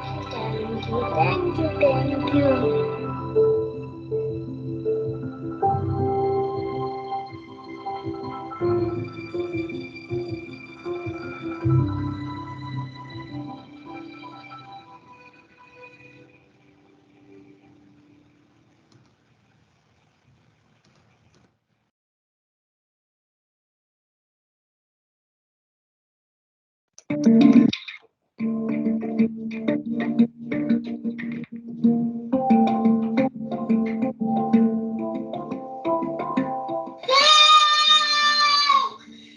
my bleep starts to bleep me, as I need in cubicle 3. But I'm tired of being a hero. And everyone's eyes are on me. When my bleep starts to bleep me. And I realise I'm holding my breath. And I'm trying to keep children living. But sometimes I can't defeat death. You asked me to blow you some bubbles. You scream down the ward to say hi. You ask if I know what I'm doing. You give me a double high five. You ask me to check Teddy's heartbeat. You help me remember to breathe. You see past my rubber gloves, apron, and mask. And talk to the human beneath. But for some kids, the bleep isn't bleeping. For some kids, you're hidden at home. For some kids, we struggle to see you. For some kids, your voice isn't known. For those kids, we know you need better. And the silence won't end on its own. For those kids, we're here, we're shouting. You may feel it, but you're not alone.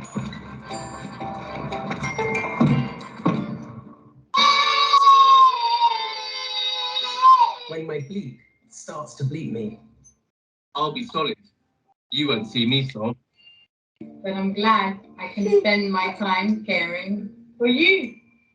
Keeping you safe is my job.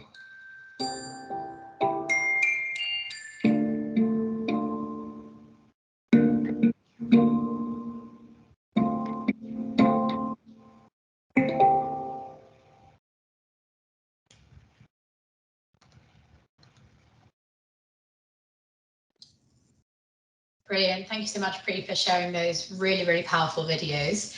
I'm now really pleased to introduce Dr. Essie Menson, who is going to give us a fantastic session on how you can use awareness of BAME inequities to be the paediatrician that you want to be. There is a link to Mentimeter, which I've already put in the chat. And Dr. Menson, I'll hand over to you. Thank you so much.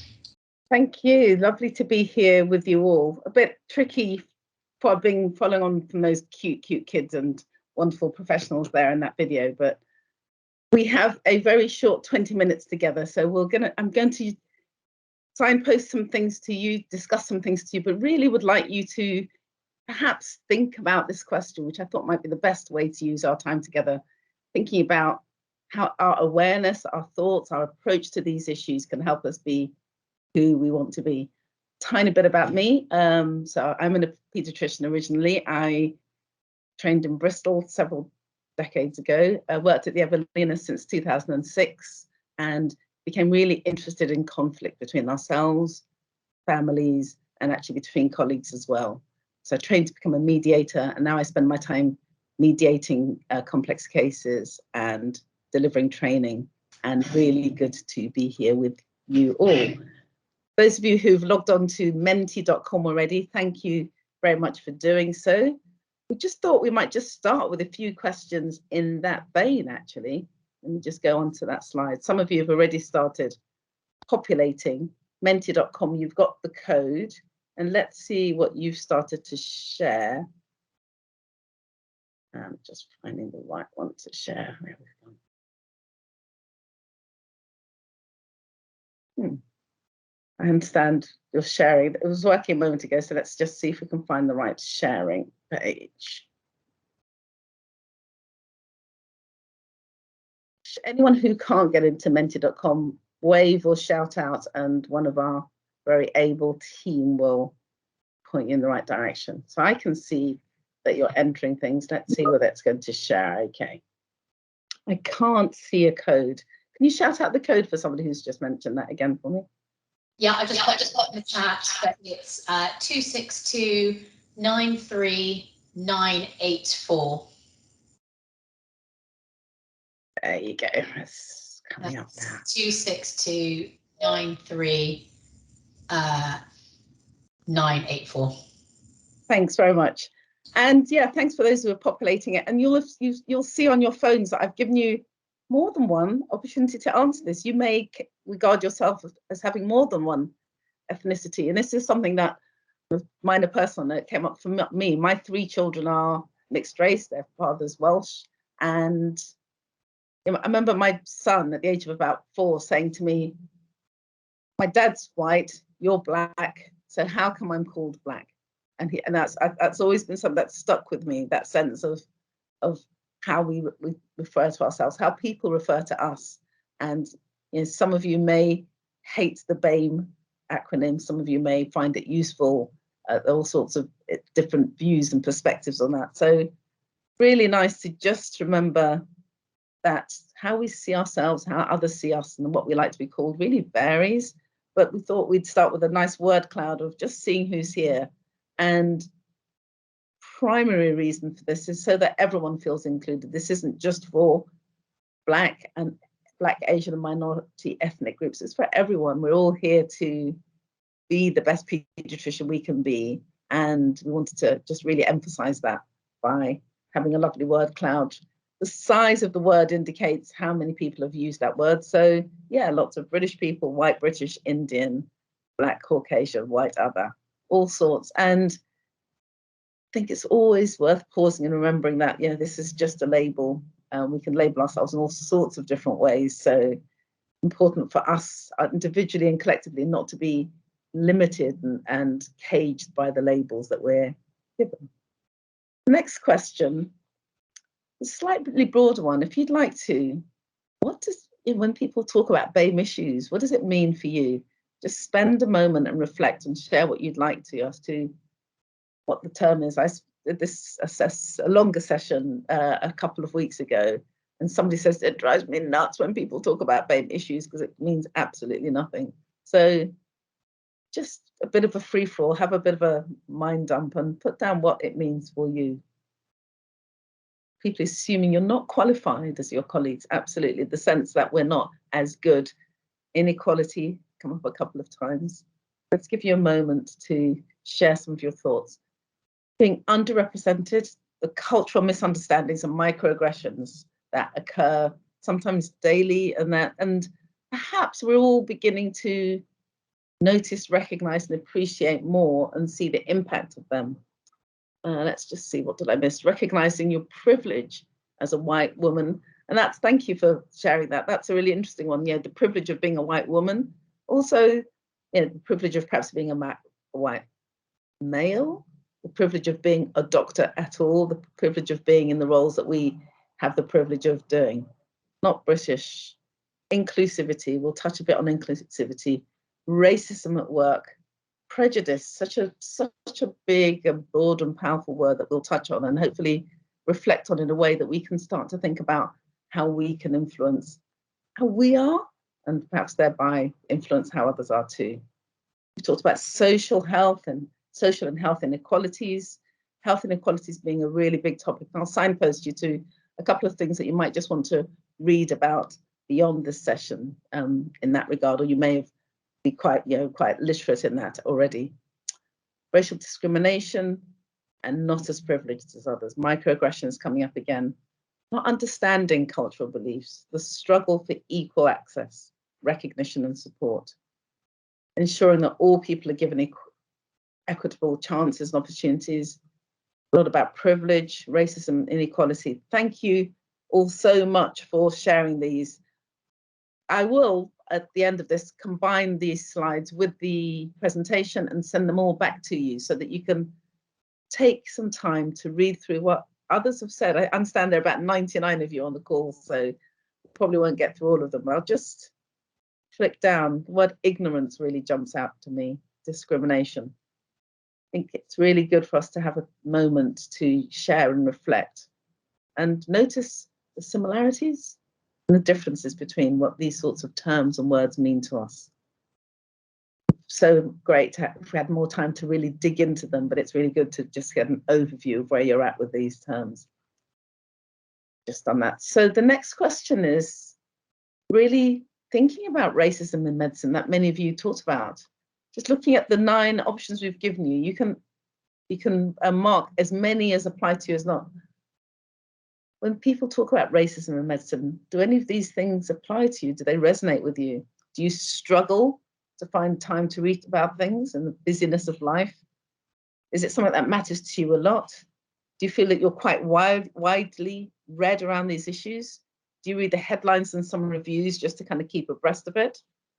Is it one of the many concerns that you have in this ever more complicated world right now? Or does it feel quite overwhelming to follow this? Or does it feel actually a little bit further on? Does it feel quite upsetting or confusing to read about these things? And again, this is an opportunity for you to just all get a sense of where you are at, how you mark these 9 pointers. Thank you. How other people mark them, and just see the diversity in the group of 100 or so of you here on this induction session. How that relates to you and to others. See how many of you entered so far. We've got about halfway, about 48 so far. So we'll give you another, should we give another 10 seconds? So you can get a sense of where you are and where others are starting this induction, this journey into pediatrics, where they are in relation to you. You know, I always find it's really important to remember that we are, at the same time, we are more alike than we are different, but at the same time, we're not all the same. And keeping that really salient point in our minds when we're journeying through clinical practice, the social interactions, the team-based interactions, I think is really important. We'll touch on that a little bit more. So let's go on to the next slide before I just turn to my presentation. Let's leave this. So I'm going to unshare this one and go to the PowerPoint presentation in a moment. And at any point, if you've got any questions that you want to ask, pop them in the chat and one of the team will flag it up to me so that we can touch on anything that you want to specifically ask about. You'll be aware there have been some really helpful and comprehensive reviews about racism, discrimination, how it impacts health of the children we look after, but also our health, our journey through our careers. And I've just highlighted a couple of them, which I think have looked at this kind of really important issue from a number of different angles. It's also a very international issue. Whilst the UK have done a lot of work on this, of course, America has too. And I think this summary statement from the American Academy of Pediatricians is really important, because what they highlight is that if we do acknowledge the role of racism in the health of the children and the young people we look after, that we and our colleagues are able to be proactive as we strategize, and we aim to optimize, very importantly, the clinical care, but the workforce development. And that you touched on that in the comments you made, didn't you? Our professional education and the opportunities that we have available to us.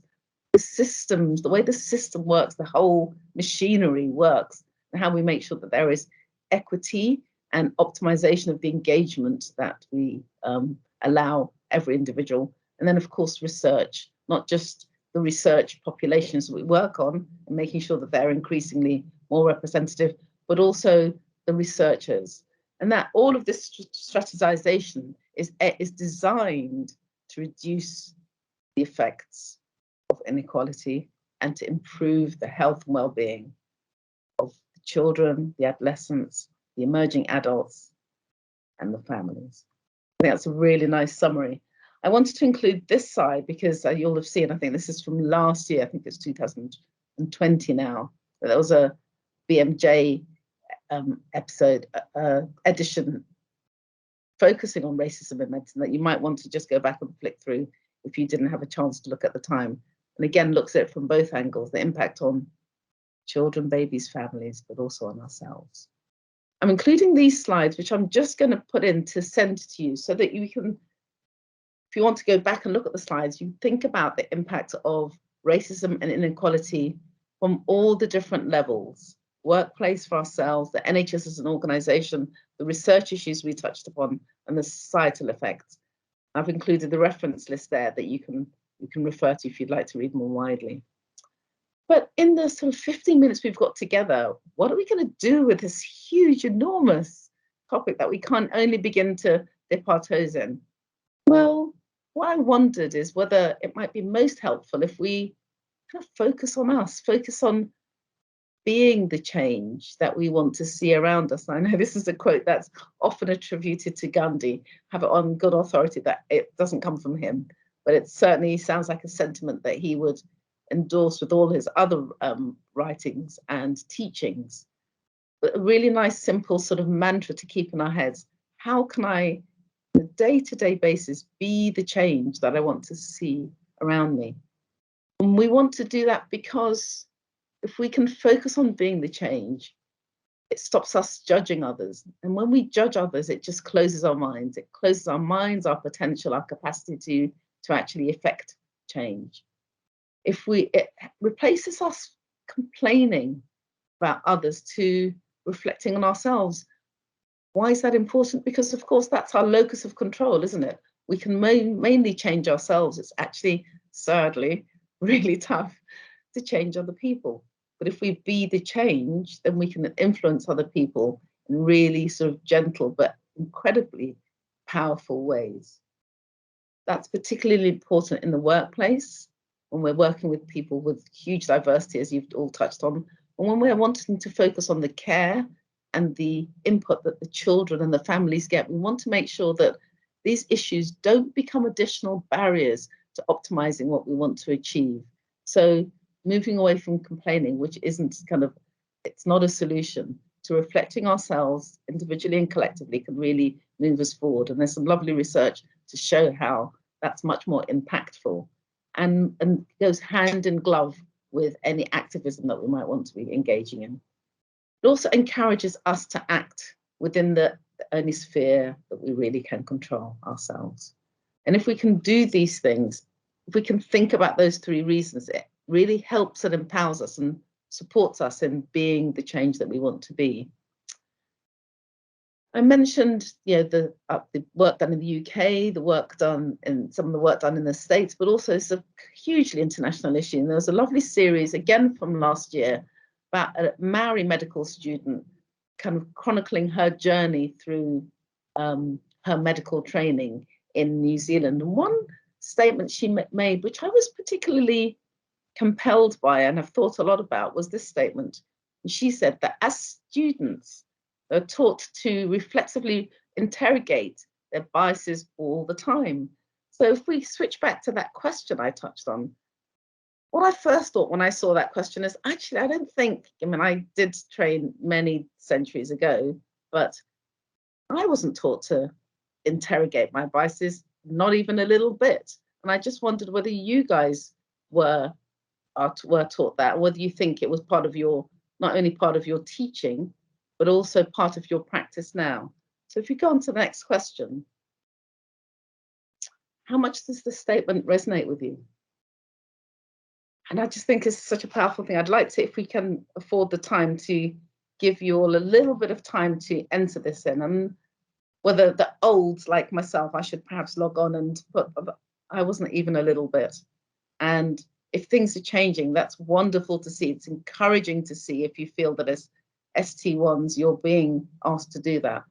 But also recognizing that it's great that it's coming into medical education. So we want to empower you to carry and transmit that to us olds, to the guys who didn't have that as part of their training. Well, yes, we're immersed in a world where this is important, but we want to empower you to have the tools and the skills and the willingness to extend that into those people who haven't had that as part of their sort of day-to-day training. So let's just sit back to that. And again, keep entering in. I'll leave that slide up so you can keep entering what your perspective is on that, so that we have a fuller picture at the end of this session.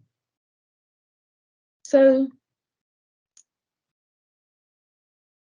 what are we talking about then when we're talking about interrogating ourselves? We're talking about those things that just come into play, usually under our radars, but are there all the time and influence how one person relates to another, influence how I relate to another person.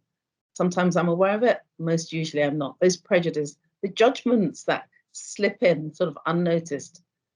There's been a lot written about implicit and unconscious bias in all sorts of arenas, especially in healthcare, but as in schools. Some of you will have seen the little documentary series last year about the school that tried to tackle racism. Thinking about the accepted norms, the things that we just accept as okay, and learning to kind of increase the sensitivity of our radars when things aren't actually okay, when our perceptions and our interpretations are getting in the way. The fact that we see the whole world through filters, we have to. Actually, we get so much information in that we couldn't survive if we didn't. But when is it getting in the way?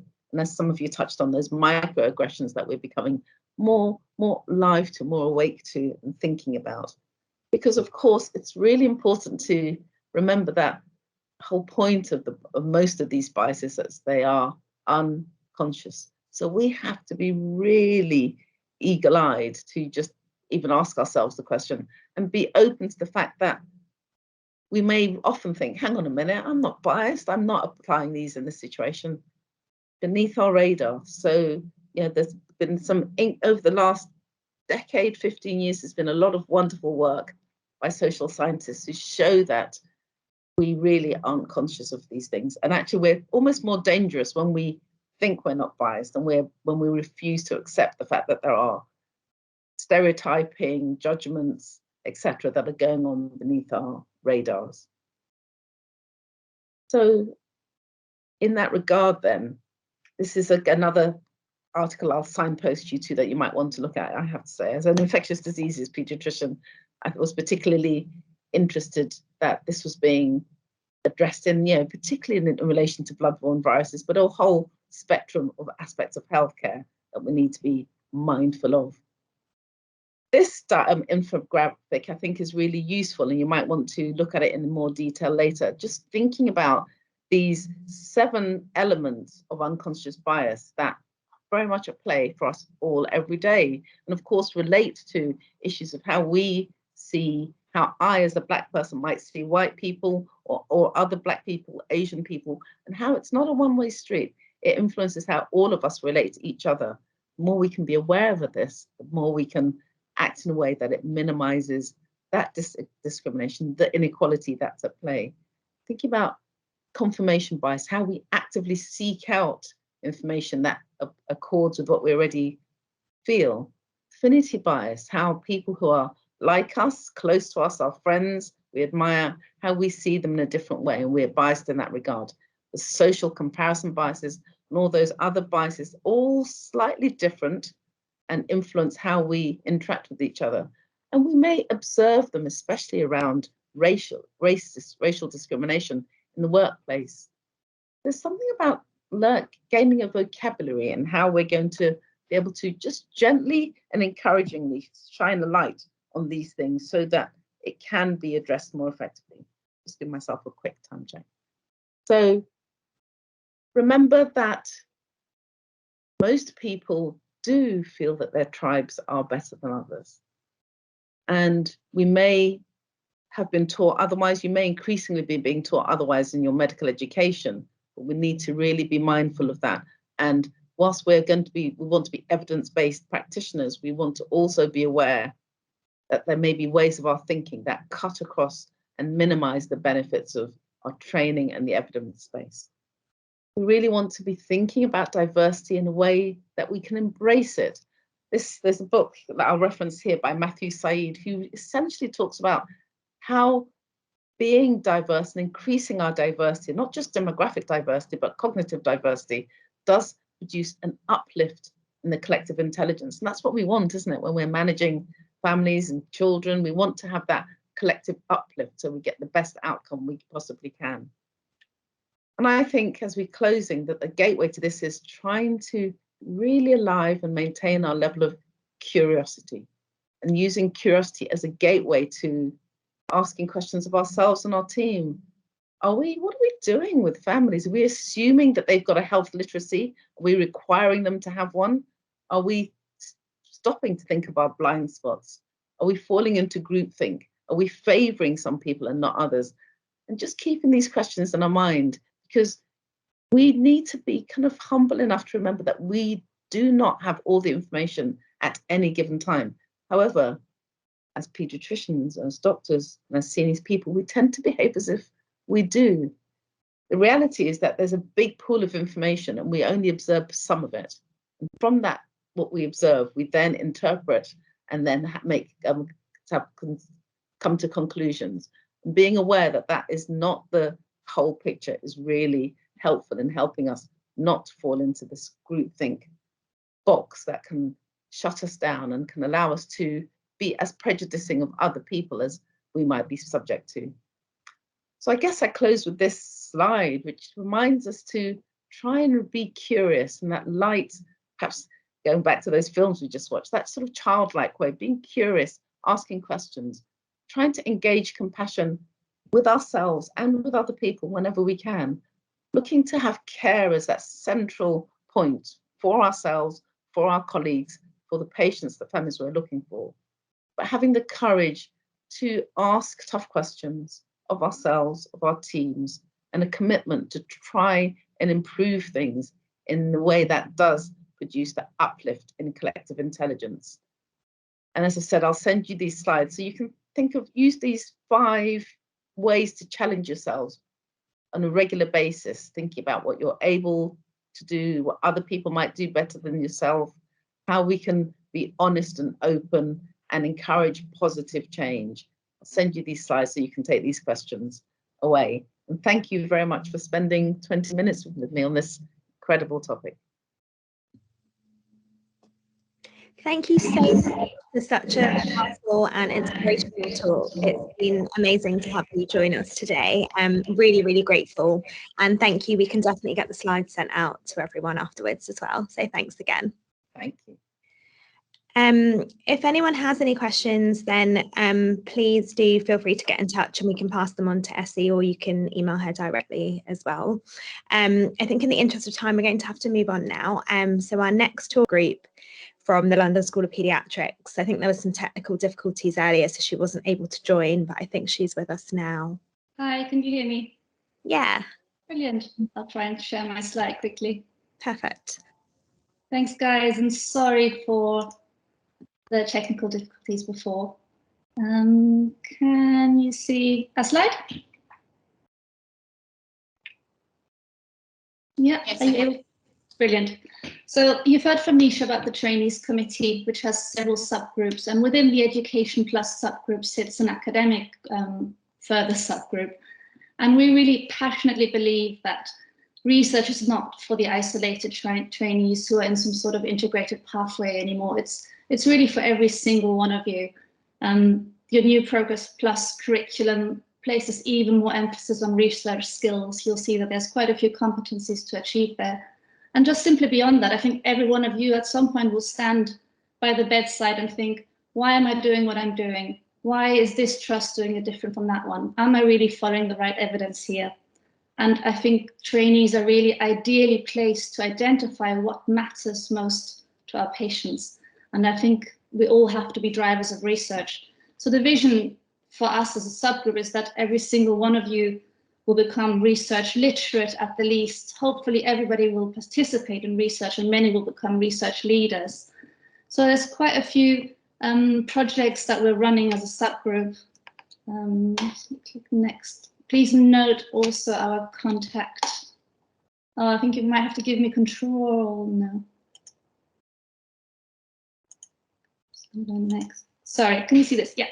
Yeah, it's working now. Brilliant. So one of our missions is lots of information dissemination, and on the brilliant website that you've been signposted to, there's quite a few documents, a whole resource section for academia. Journal clubs you'll all be faced with, and again, the subgroup is developing resources to support that.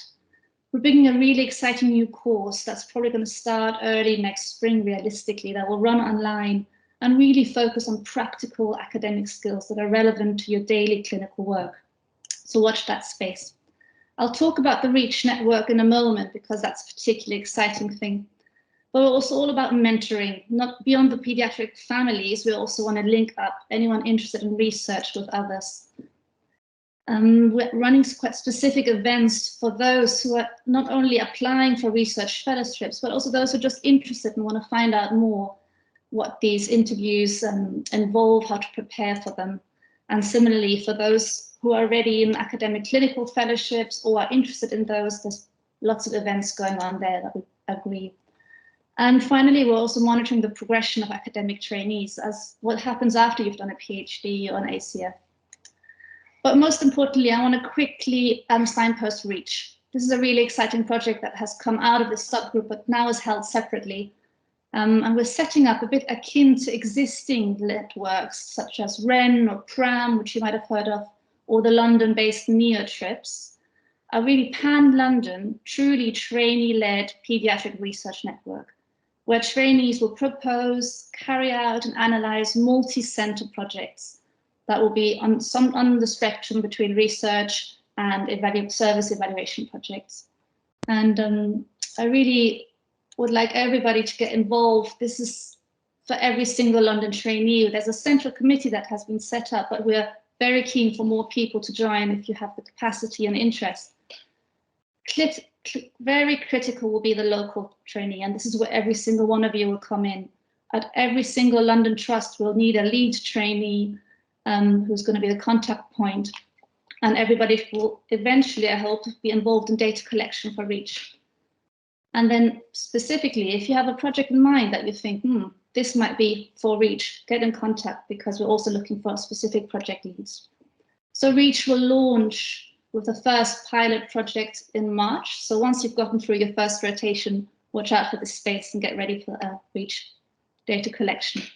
Please do get in touch with anything related to academia research. You've got the contact details at the top there. We also have a Twitter account and an email address, and I've already signposted you to the website.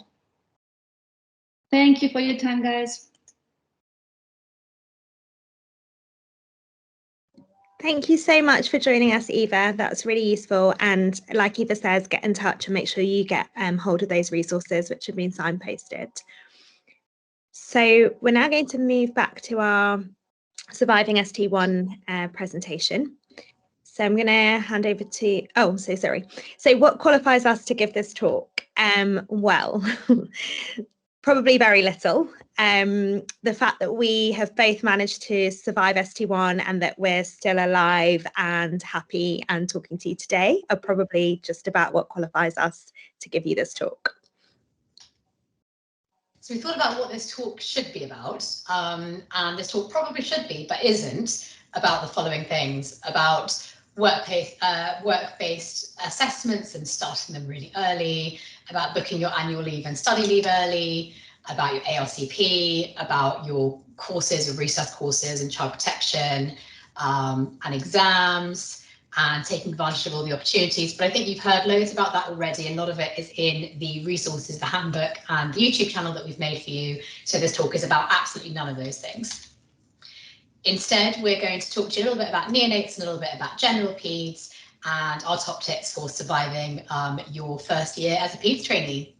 So neonates, some people are really excited about it and some people are a bit nervous about it. We know that from the survey that you filled in for us, and I think that's really, really normal.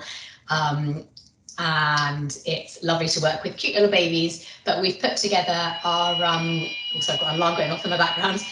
We've put together our top 10 NICU commandments and thought we would go through these together. So first, always obey the neonatal nurses. They are a fountain of knowledge and know everything there is to know about their babies, and will always have amazing insight into what you should be doing if you're not too sure. Okay. The second important commandment is never to leave blood on the sheets or on the baby grow, or basically make a mess around the bedside. So if you are going to take blood, then obviously take some gauze, take some extra paper towels with you, and just make sure that you leave everything cleaner and tidier than it was when you first got there. Never wake a sleeping baby. So the babies will have a bit of a routine, and again, the neonatal nurses will tell you exactly what that routine is about. But just always ask them before you're going to go and do something, whether it's a blood test or examining the baby. Just never wake up a sleeping baby without permission. So number 4, as you've probably guessed from the above commandments, it's really, really important to keep the nurses inside and make friends with them. So if you have got jobs to do and you've got procedures to do or bloods to take, then speak to the nurses and see what's convenient for them, see what they've already got going on and when they're going to be doing the cares for the babies, and try and adjust your workload and patterns so that it fits in with their timings and what they're doing during the day. And you will eventually master cannulas, but it might take a little bit of time, so don't worry. And that's what the rest of your team and your registrars are for. It does take a bit of practice, but you will get there. So again, about taking care around the baby's cot spaces, never leave the incubator doors open. It's actually quite surprising how quickly you can lose heat from the inside of the incubators, and also it's a bit hazardous if you can bump into them. So yeah, never leave the incubator doors open. Also, never slam them shut. That refers back to never wake a sleeping baby, but also can startle and upset the babies. So as above. So it's really important to try and share out your procedures with your other ST1s. There will be tons and tons of opportunities for you guys to get a chance to do everything, and the registers are extremely supportive in getting you to do procedures and be proactive. But obviously you will want a chance to do these things. For many people, you won't have done these sorts of procedures and lines and things before. So try and be fair, try and see who else is on shift, who's had a chance to do those things before and who hasn't. Eventually you'll all get a chance to do these things, but it just makes it a much nicer and fairer working environment if you all share out the procedures amongst you. You will grow to hate the words badger and send. We can probably take send out now. I don't think many people still remember send. I do because I'm a bit old, but I think most people don't know about send anymore. But badger, which is the big neonatal database that has all the information that there is about all of the babies, but requires quite a lot of filling in. And it's always worth filling in advance, particularly for the long stay babies, so that you don't get to the end of a sort of 3-month admission and have to fill in the whole discharge summary in one go. And the final thing to mention is that you will have a great time and you will learn a lot. I think a lot of people are always a bit apprehensive or a bit nervous about doing neonates, and that's totally normal. My first job as an ST1 was on neonates, and I knew absolutely nothing at all before I started. So don't worry if you're feeling like that. Everyone will look after you, you'll learn loads and you'll have a great time. Mastering the delivery phase. So one of the things that you will do as a new PSHO is you'll be going to lots of deliveries, which personally is one of my favourite things about neonates. I love going to deliveries, but you have to learn to have a good poker face for when you go, because sometimes you might see things that make you a little bit squeamish or feel a bit uncomfortable. So master that face. Try not to look like all of these babies here who look absolutely horrified, and instead look like this lovely, happy little baby and all zen and happy about the most beautiful moment in this family's life. Okay, so something which you probably will find yourself spending quite a lot of time doing, especially as an ST1 to 3, is baby checks. So we thought we'd just give you our top tips on how to survive your days of baby checks and a few things that we'd advise. So something really important to note about baby checks is actually 90% of your workload here is just small talk with the parents, and only 10% will be examining. You should get a comprehensive induction as to how to perform the baby check when you go to your new trust, but we thought we'd give you some suggestions on some small talk topics. So there's some on the screen. Obviously emphasize how cute the baby is, how beautiful they are, how much they look like the parents. Chatting about the name is often a good talking point. Some parents might share with you that they're deciding between 2 or 3 different names and ask for your opinion. And that's always a good chat to have. So lots of ideas for you there to get you through the small talk section of the baby checks. Just to note, there are perhaps some small talk topics which are less ideal. So any of the above, really. COVID is becoming a bit of a tiring small talk topic of conversation probably, but actually a lot of people are quite happy that things are a lot better now, and that might be quite a positive small talk point. Also be slightly careful with commenting on your personal opinions of the name if the parents have decided and you're not quite in favour or agreement. So here are a few tips with regards to the actual baby check. An important thing to note is with the baby check, it makes it easier if you have a clear structure of what you want to do, but are then opportunistic in terms of your examination. So obviously there is every chance that the baby may well start crying during the course of your examination. So it's probably advisable to have a listen to the heart and lungs first whilst the baby is quiet and settled, and then you can start to undress them fully and do the rest of the baby check. Sometimes people try and do these checks at the bedside or in the cot, and that can often make it a bit more tricky. You don't have much space around you. So a lot of places will have a designated resuscitator where you can go and do the baby check. So do make use of that if you're able to. Something else which might make things a bit easier, a lot of places have the little sort of pipettes of sweeties, so you can put that on a gloved finger, put it inside the baby's mouth to keep them happy, and often doing these with a colleague or a friend makes it a lot easier as well. So when you're doing the baby check, there'll be a couple of things that you have to measure or remember, and for some reason these things become very, very difficult to retain once you've finished doing the baby check. So it's always a good idea to just jot down the head circumference somewhere once you've measured it. I had some colleagues who would always write it on their glove but then throw their glove in the bin, so maybe just find somewhere else to jot it down so that you don't have to have that problem. One of the trickiest bits about the baby check is having a look in the eyes. Again, it's something we all struggle with, and it just takes a bit of practice. Things that can make your life a bit easier are turning off the lights inside the room. Perhaps having the baby up on the shoulder might be a bit easier to have a good look inside the eyes. And if you're really struggling, it's totally okay to either ask a colleague to come and have a look, or to offer to go back a bit later if you're just really not having any luck, and just remember that you need to go back and fill in the right bits of the documentation as well. Just some final tips regarding baby checks. So as I mentioned before, it can make things a lot easier if you have someone else there with you, especially to help you with bits and pieces as we mentioned. Also, as something else which seems to be very difficult to retain when you're doing baby checks is the gender of the baby. So having lots of phrases like sweetie, sweetheart, beautiful, which work for both girls and boys, are quite useful to have up the sleeve. So moving away from neonates now and back into general peds. So seeing children, some of you may have had lots of experience of looking after children, and some of you this may be the first time. So just some tips about interacting with children. Let them become a bit more familiar with you.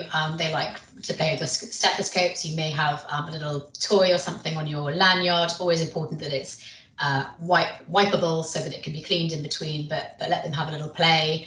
Get down onto their level, both physically and mentally. So get down, sort of squat down to the floor or crouch down, and engage with them at their level. It may be helpful to examine something or someone else first, so their teddy bear or their parent or their sibling. If the baby's a bit, or the child's a bit apprehensive or feeling a bit scared, you can slowly ease them into it. Be a bit silly, have a bit of fun. Make jokes with them and play with them. It's one of the great things about pediatrics, that we can just have fun, and a lot of our job is around playing. It's one of the reasons I love pediatrics. And don't be afraid if they're really unsettled and unhappy, just to take a step back, give them a little bit of time to calm down, and then come back a bit later when they're a bit more settled. If they are that unsettled, also think about whether they're in pain and whether some analgesia might help them to be a bit more settled and then a bit easier to examine. And know that by the end of your first year, your immune system will be indestructible, and you will have been exposed to all sorts of lovely coughs and colds and viruses, hopefully not so much COVID. and you will be invincible by the end of it. Okay, so another thing that is probably a bit different to adult medicine is the way in which you take bloods or do procedures. Again, it's totally normal if you feel a little bit daunted by this or a bit apprehensive. It is a slightly different process, but you'll do it so much you'll get very used to it very quickly. Magic cream is a fabulous way forward. Lots of kids are actually quite excited at the prospect of magic cream, and that will come in very useful for when you need to take bloods. A really, really great person on the team to have involved is a play therapist. So there are lots of play therapists around, particularly in A&E. And if you can get them to either come with you, or if there's time for them to see the child beforehand, then that is something which massively reassures them and helps them to feel a bit more at ease before you go into the bloods. Some children will be really interested in what you're doing and really want to see and really want to know, and if that's the case, that's totally fine, but maybe you can show them your equipment or the cannula without the needle before you go ahead and take the bloods. Always use the treatment room if there's one available. A lot of this is about optimizing your environment and your surroundings and having enough space around you to have all your equipment out and available. So do use the treatment room if you can. A key part of the team is actually the parents, and having the parents on the side makes things a lot easier. So when you start, your regis or the play therapist and nurses will show you that there are lots of ways in which the child can be sat to make the whole process a lot easier for you and for the team involved. So try and sit them on the parent's lap if possible. And again, as you'll find, something amazing about paediatrics is just how MDT focused it is. So having some friends with you will make everything a lot easier, not only for the patient, but for you as well. So what I love about paediatrics, I mean, where to start? There are so many things I love about paediatrics. I think you've all chosen absolutely the best specialty in the world. But we tried to give you a few examples. Some of the things we love doing are convincing children that we have magical powers. Telling children that the SATS probe is the device we use to test if people have magical powers, also good fun, and an in-depth analysis of the strengths and weaknesses of Superman at 3 o'clock in the morning in resus, all sorts of wonderful things that we get up to on a daily basis. So I'm just going to share with you some photos from the past couple of years of some things I love about paediatrics. So as I've mentioned already, the MDT is absolutely fantastic and we've had some great times. This is a picture of us in PDD. One of our lovely play therapists actually made some laminated smiley faces to go on the masks so that children would be less intimidated by them. And it was a great concept that everyone really enjoyed getting involved with. This is a lovely photo actually starring and created by our very own Priyan in the middle there. This is right at the beginning when COVID was unfolding, and it's just a picture of our wonderful PEDS team being superheroes. Again, this is a photo from pre-pandemic times, but there are some amazing opportunities for socials. Everyone in PEDS is extremely friendly and very enthusiastic, and there's lots of social opportunities. So hopefully this is something we can be seeing a lot more of in the future. What I love a little bit less about paediatrics, I think this says, talks for itself. Half my friends are searching for their soulmate, the other half searching for a Pokemon, and here I am searching for a vein to insert a cannula, which is how it might feel sometimes. But generally it is just such a great specialty and it's really exciting, and we're so excited to welcome you into what we think is the best specialty that there is. So I think just a quick reminder right at the end, a lot of this you've heard from Misha. Sign up to the RCPCH. So if you go onto the RCPCH website, you can sign up to get the bulletin and all the news from there. And there is lots of information about great courses and other resources. Sign up to the LSP website again for the bulletin and all of that amazing news. And then look at our resources, which we've put together, and we put those together really because the day has had to be changed, because we've had to make it virtual because of the pandemic. So some of the sessions haven't been able to be included in the live event, but there's lots and lots of information in those resources. So have a look and we hope you find that useful. And you definitely have got this. You're all going to be amazing, and a big congratulations again on becoming paediatric trainees. Just a quick thing to note, thank you all for turning your cameras on earlier. The screenshot of all of our little faces may be shared on social media. So if you are not happy with that, that's totally fine, but feel free to drop us an email or a message. Our details are in the chat. And just on that note, we can't emphasize how happy we are for you to get in touch. So even if it's not today, if it's in the coming weeks or months, or you find that you need any help with anything, then you have our details, and please do feel free to get in touch, however big or small. Our email addresses, which you can obviously have for now, but they're also on the website, on the LSP website, where you found the link for today's meeting, where the resources are, and also where the feedback is. And this little QR code on the bottom right is the code for the feedback for today. And we'd be really grateful if you could fill that in for us, either now by scanning the code or later by finding the link on the website, because that just allows us to tailor the day even more. We know things are a bit different with the pandemic, and it really helps us to make the day as good as it can be for future ST1s. And once you have done the feedback, then we can arrange some certificates to come over to you as well for attending the day. But thank you so much for listening. We've had a brilliant day so far. It's not quite over yet. But if anyone has any questions, please let us know. Just add, guys, I'm just going to add that the recording for the session will be on the LSP YouTube channel. It'll probably come up tomorrow at some point. We just need to cut out some of the sessions that didn't want to be recorded, and then it'll come up tomorrow. Thanks, Pri. So I think our final session of the day, we should have Dr. Round and Dr. Shepherd joining us again. It's obviously quite difficult to make this session interactive over Teams, but we are very, very happy for you guys to ask questions. If you don't want to unmute yourself, then you can always write them in the chat and we can ask questions for you. But absolutely anything that you want to ask about, please feel free to do so. And we've got a few minutes to go through some questions.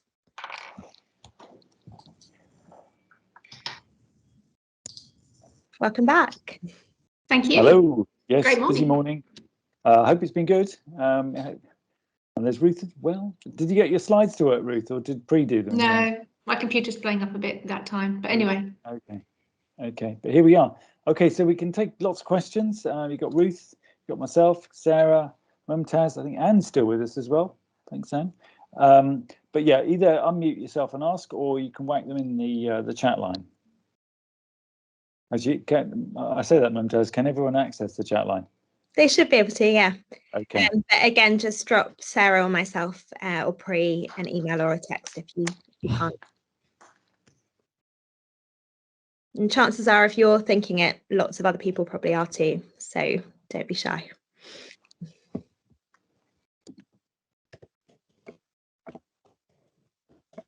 God, how many different ways are there to ask a question?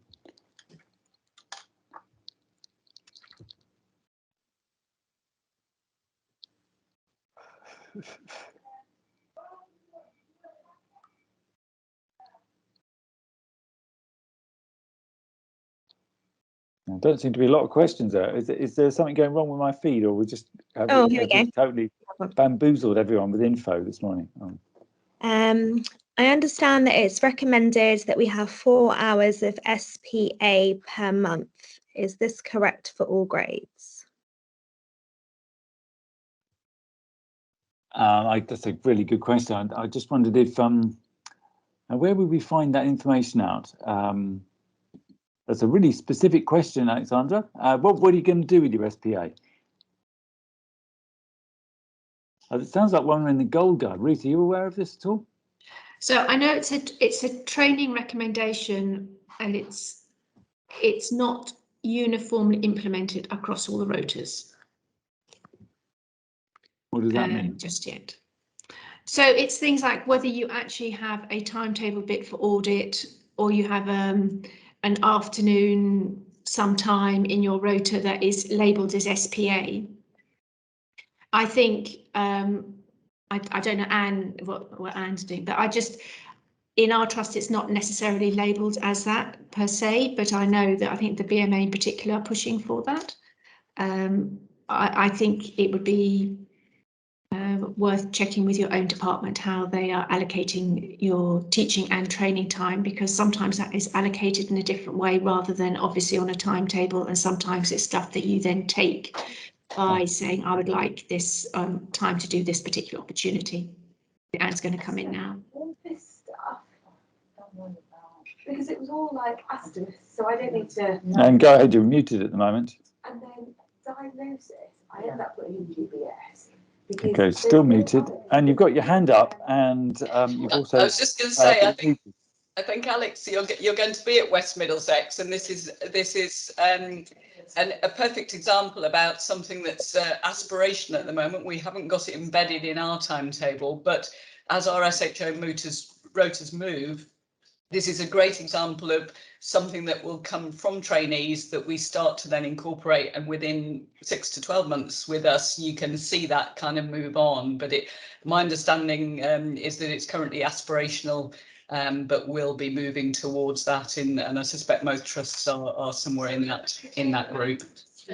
Yeah, thanks, Anne. And we applaud that. I think most trusts are in the same position. What you'll also find out is that lots of people will be really keen for you to, assuming there's not CPR going on left, right, and centre around the wards, they'll be very keen for you to use time to do things like audit and other sorts of study and learning and preparing talks and that.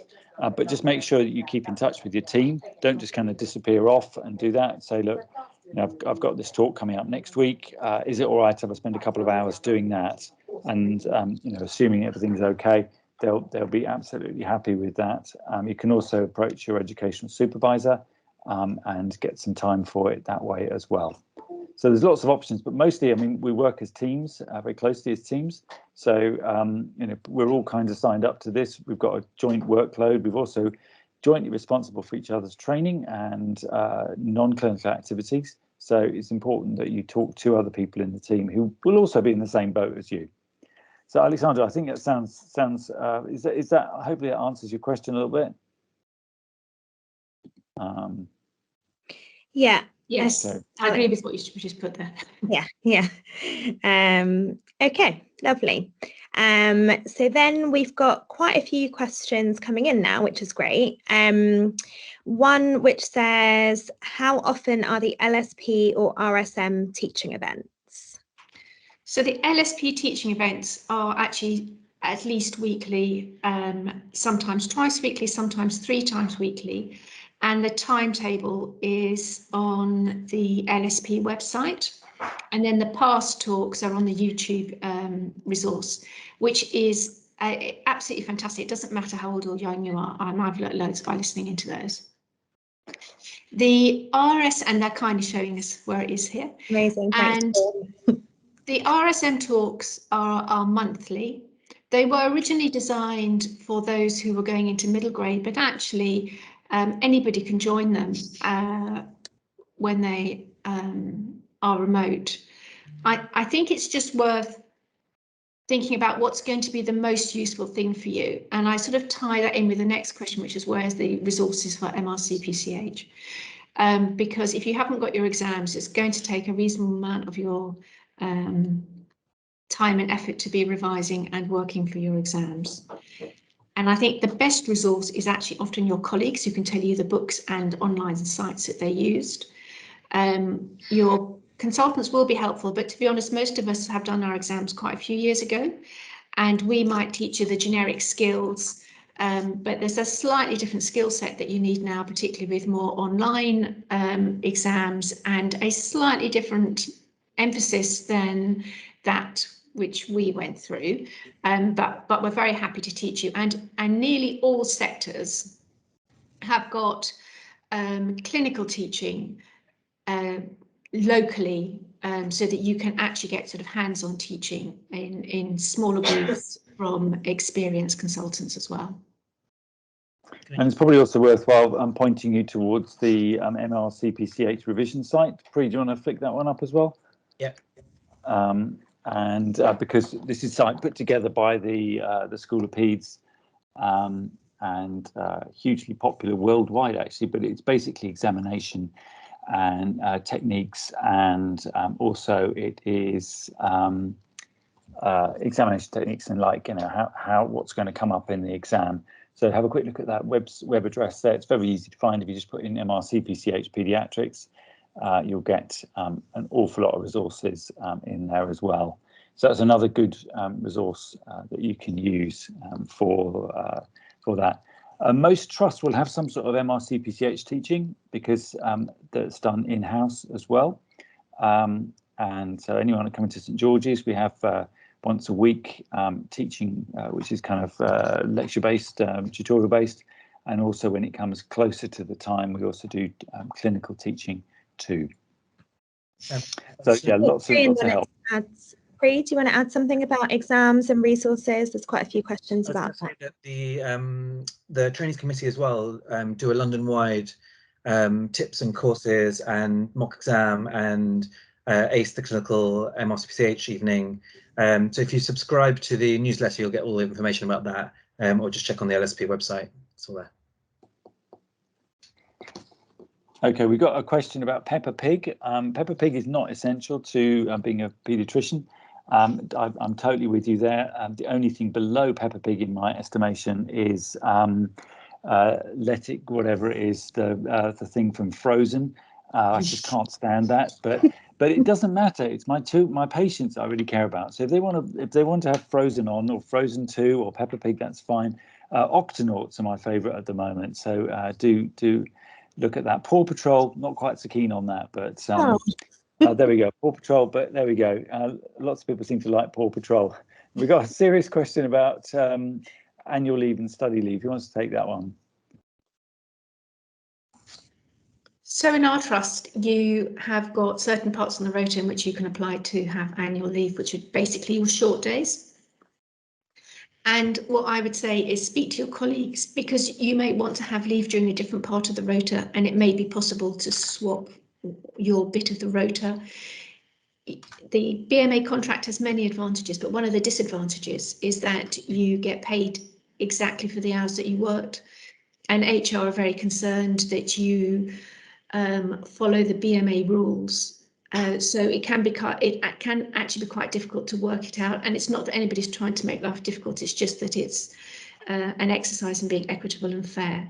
So please have a chat with your colleagues early on, discuss things between you, because you're much more likely to get the leave that suits all of you that way.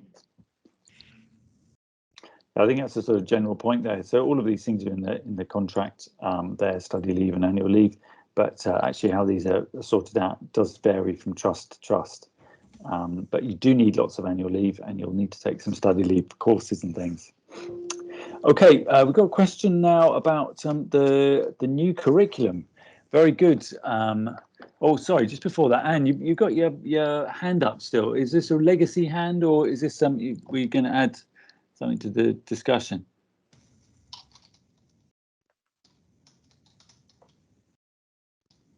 No comment from Anne. Okay, maybe it's a legacy hand.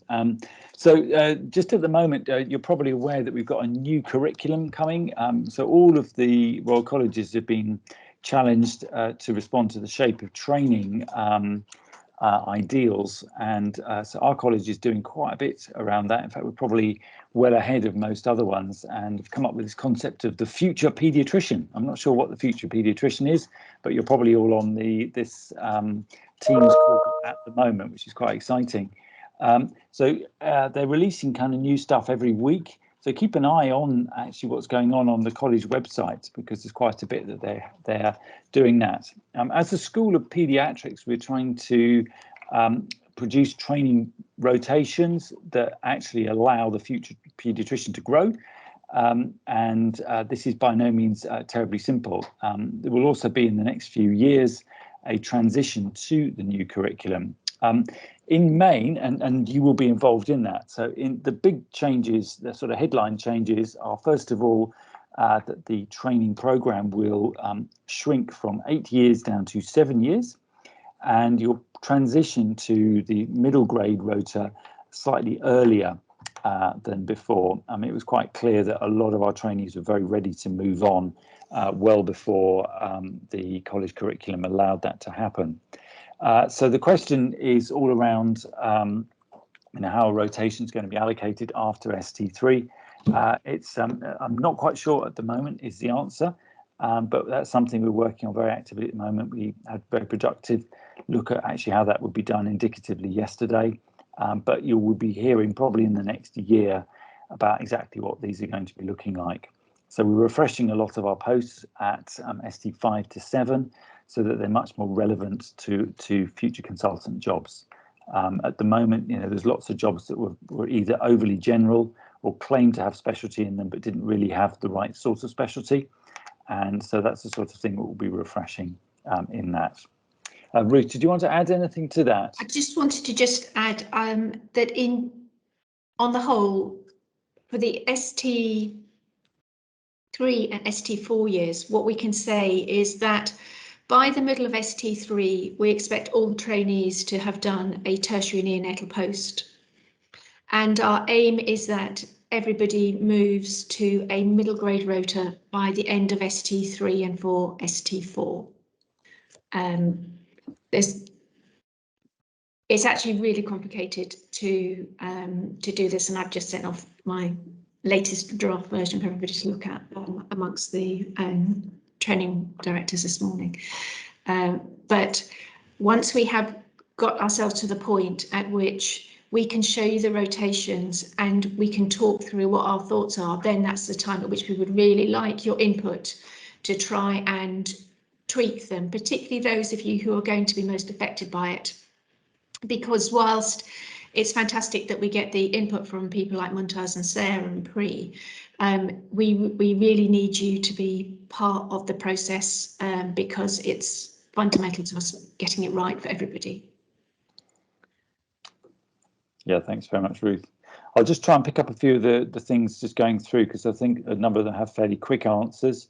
Kieran asks, is there an unlimited study budget or is this a myth? Well, it's practically, we haven't found out what the limits are yet, other than it does seem to be £500 per trainee per year for so-called aspirational courses. So basically, you break down your courses into mandatory, so ones that are sort of essential to your functioning as a doctor. Unfortunately, it includes things like fire safety. Then there's ones which are so-called optional, which you basically appear to be mandatory to me. So again, these are included. You don't have to apply for money specifically, just through a code. And then there's a third one, which are aspirational, which are much more specific really to your individual career goals. Okay, so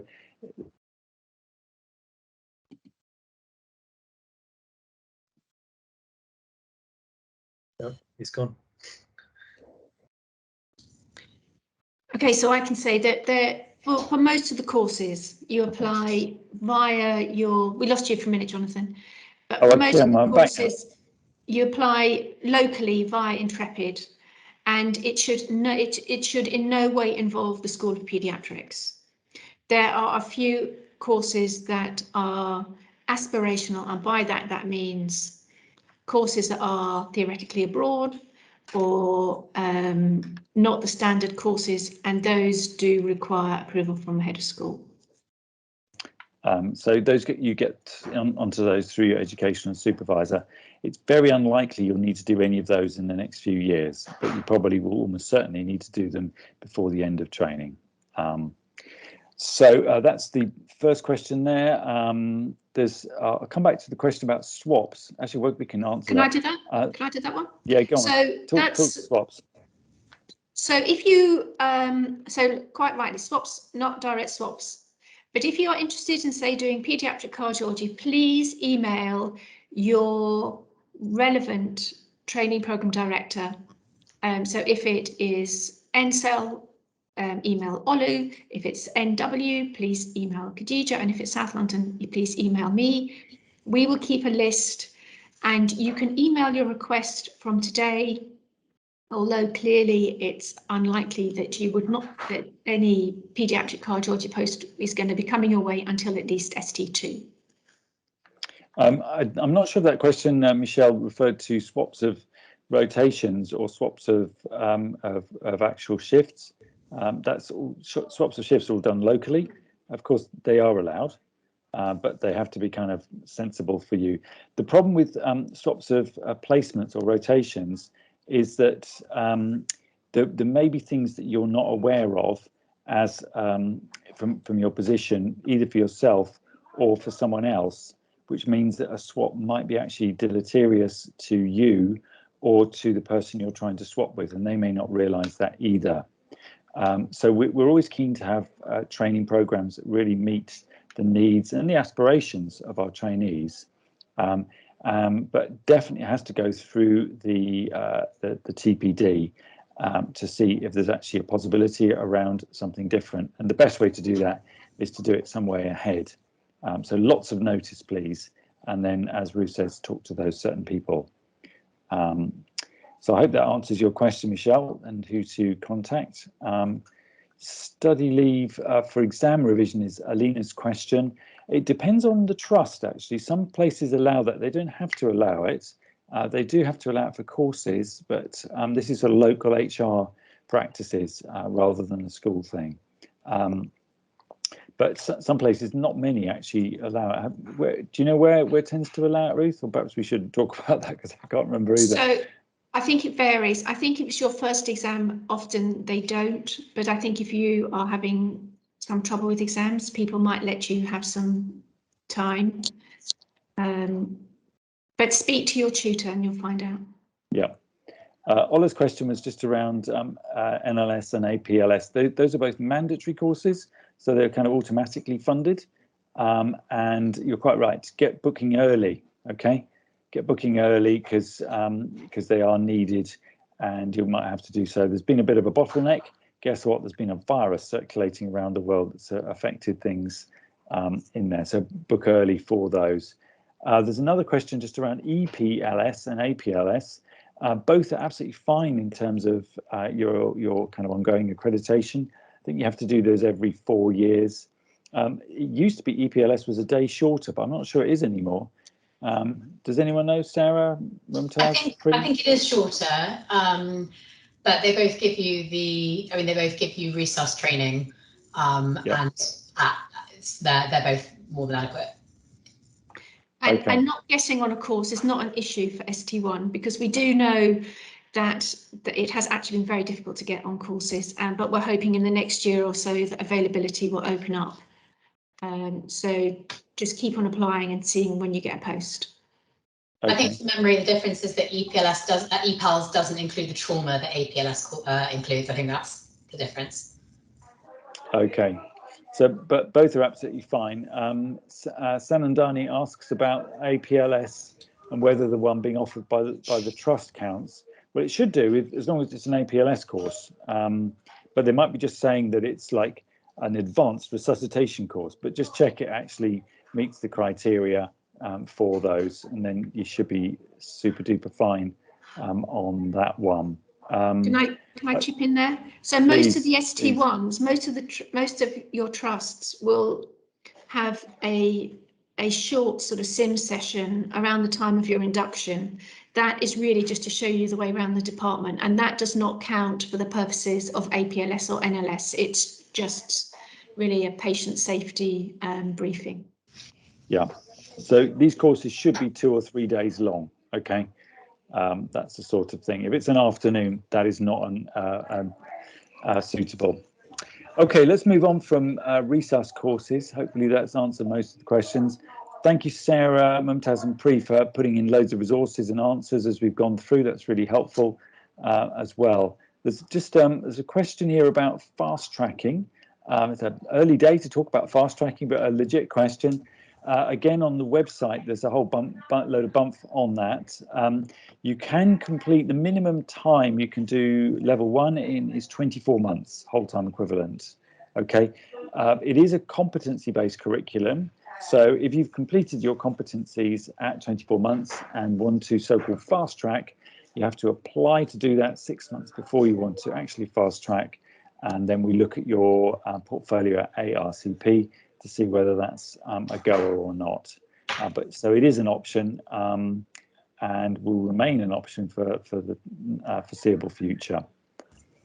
Good. Okay, let's see if we can get some different ones. We've got some less than full time. Do you want to take this question? That one? Yeah. So posts always rotate in September and March. And so you wrote, for me, Dad, you would rotate in September and March.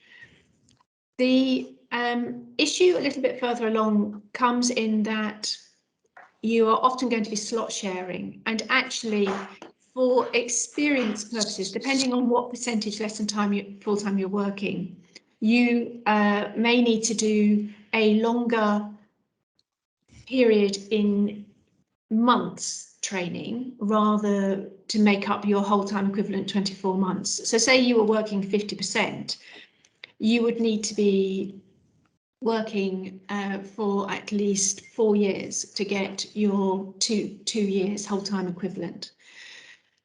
What we try and do is rotate you through the first bit and then have an idea, and really need me to sort of catch up with you, because if you're only working 50% of the time, you may not feel that you're confident enough, particularly to move into a tertiary post at the start of what would have been your ST2 year.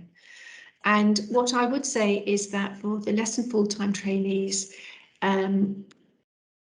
the rate at which you acquire the skills and confidence and competence may vary. And we are interested in getting you trained and safely trained rather than speeding you through.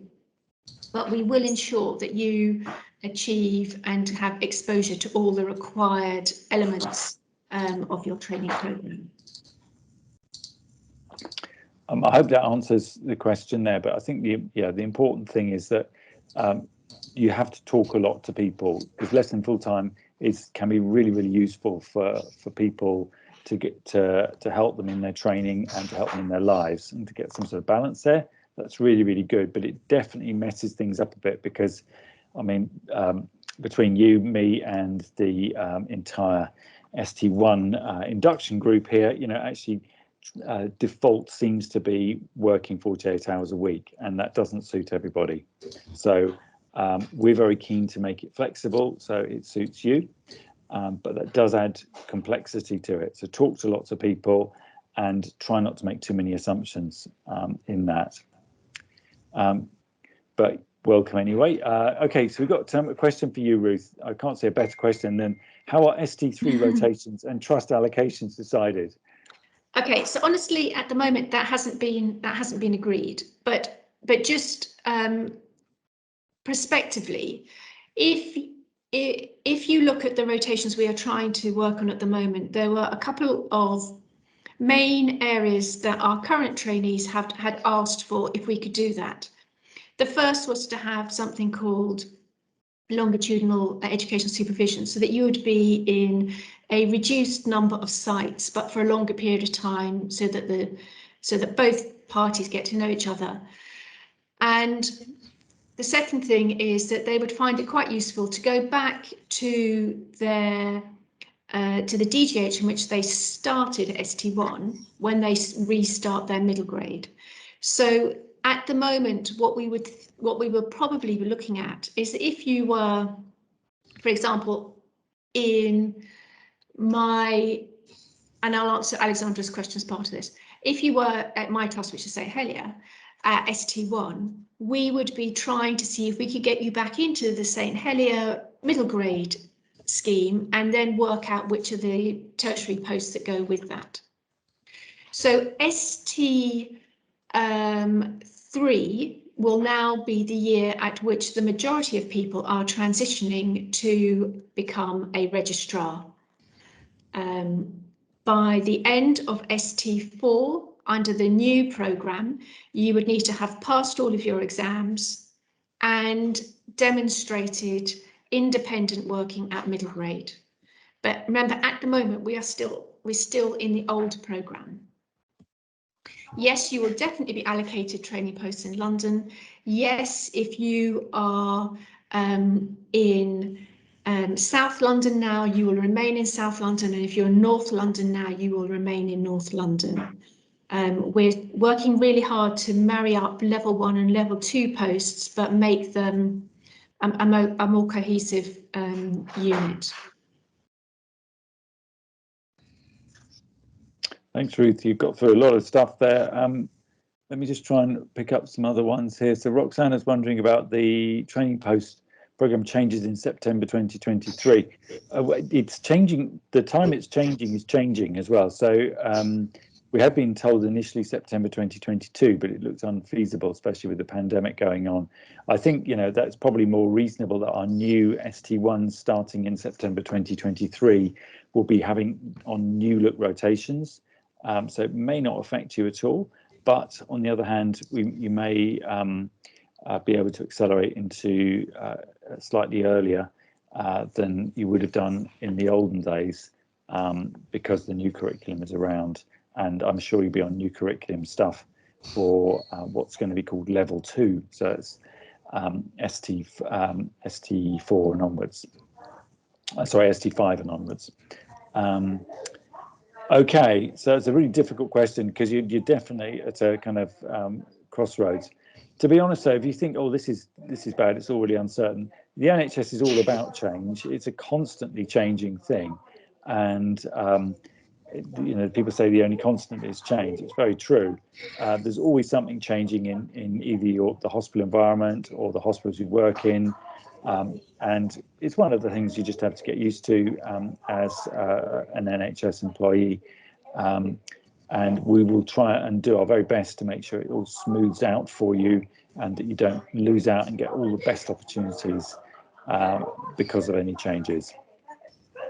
Okay, how are we doing? I think we're probably running out of time, aren't we, Sarah? I think we are. People are thanking us, which means that probably we're fed up.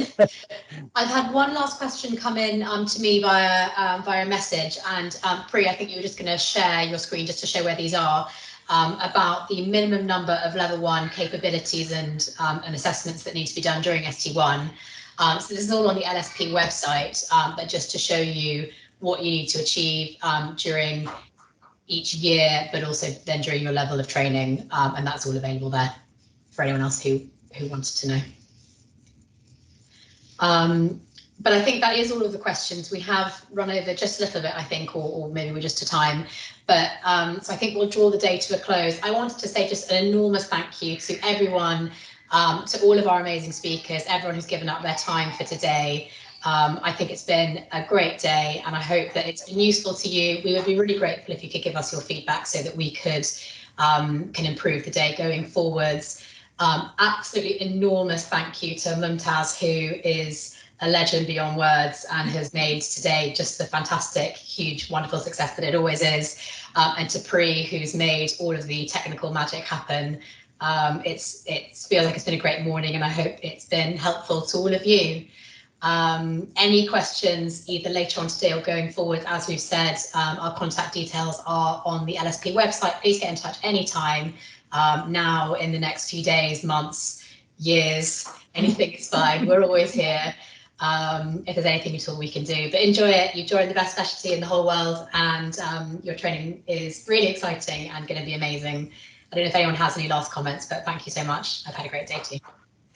Sarah beat me to it, but I wanted to say a special thank you to Sarah and to Pri, without whom this day definitely would not be possible. I think Sarah and I might have lined up some great speakers, but we would have had no way to put them online and definitely would not be able to navigate Teams. So thank you very much, Pri, for saving the day. Just to echo everything Sarah said, biggest thank you to everyone, biggest best of luck, and we're here anytime for anything that you need. So please do be in touch. Wishing you all the best. And also, thank you. Looking forward to meeting you all in person as well. Exactly. Yeah, absolutely. Thank you. That'd be much better. Be much better. And we're having a conference in probably in March next year, so we're quite excited about that. That will be an in-person conference, so we're looking forward to that, and hopefully lots of you will be able to get to that as well. Thank you. Have a good weekend. See you next week. See you next week. See you next week. Guys, you were totally amazing. Well done. I'm going to say goodbye now and go do some clinical work. Thanks so much, Jonathan. Thanks so much. Cheers. Thank you.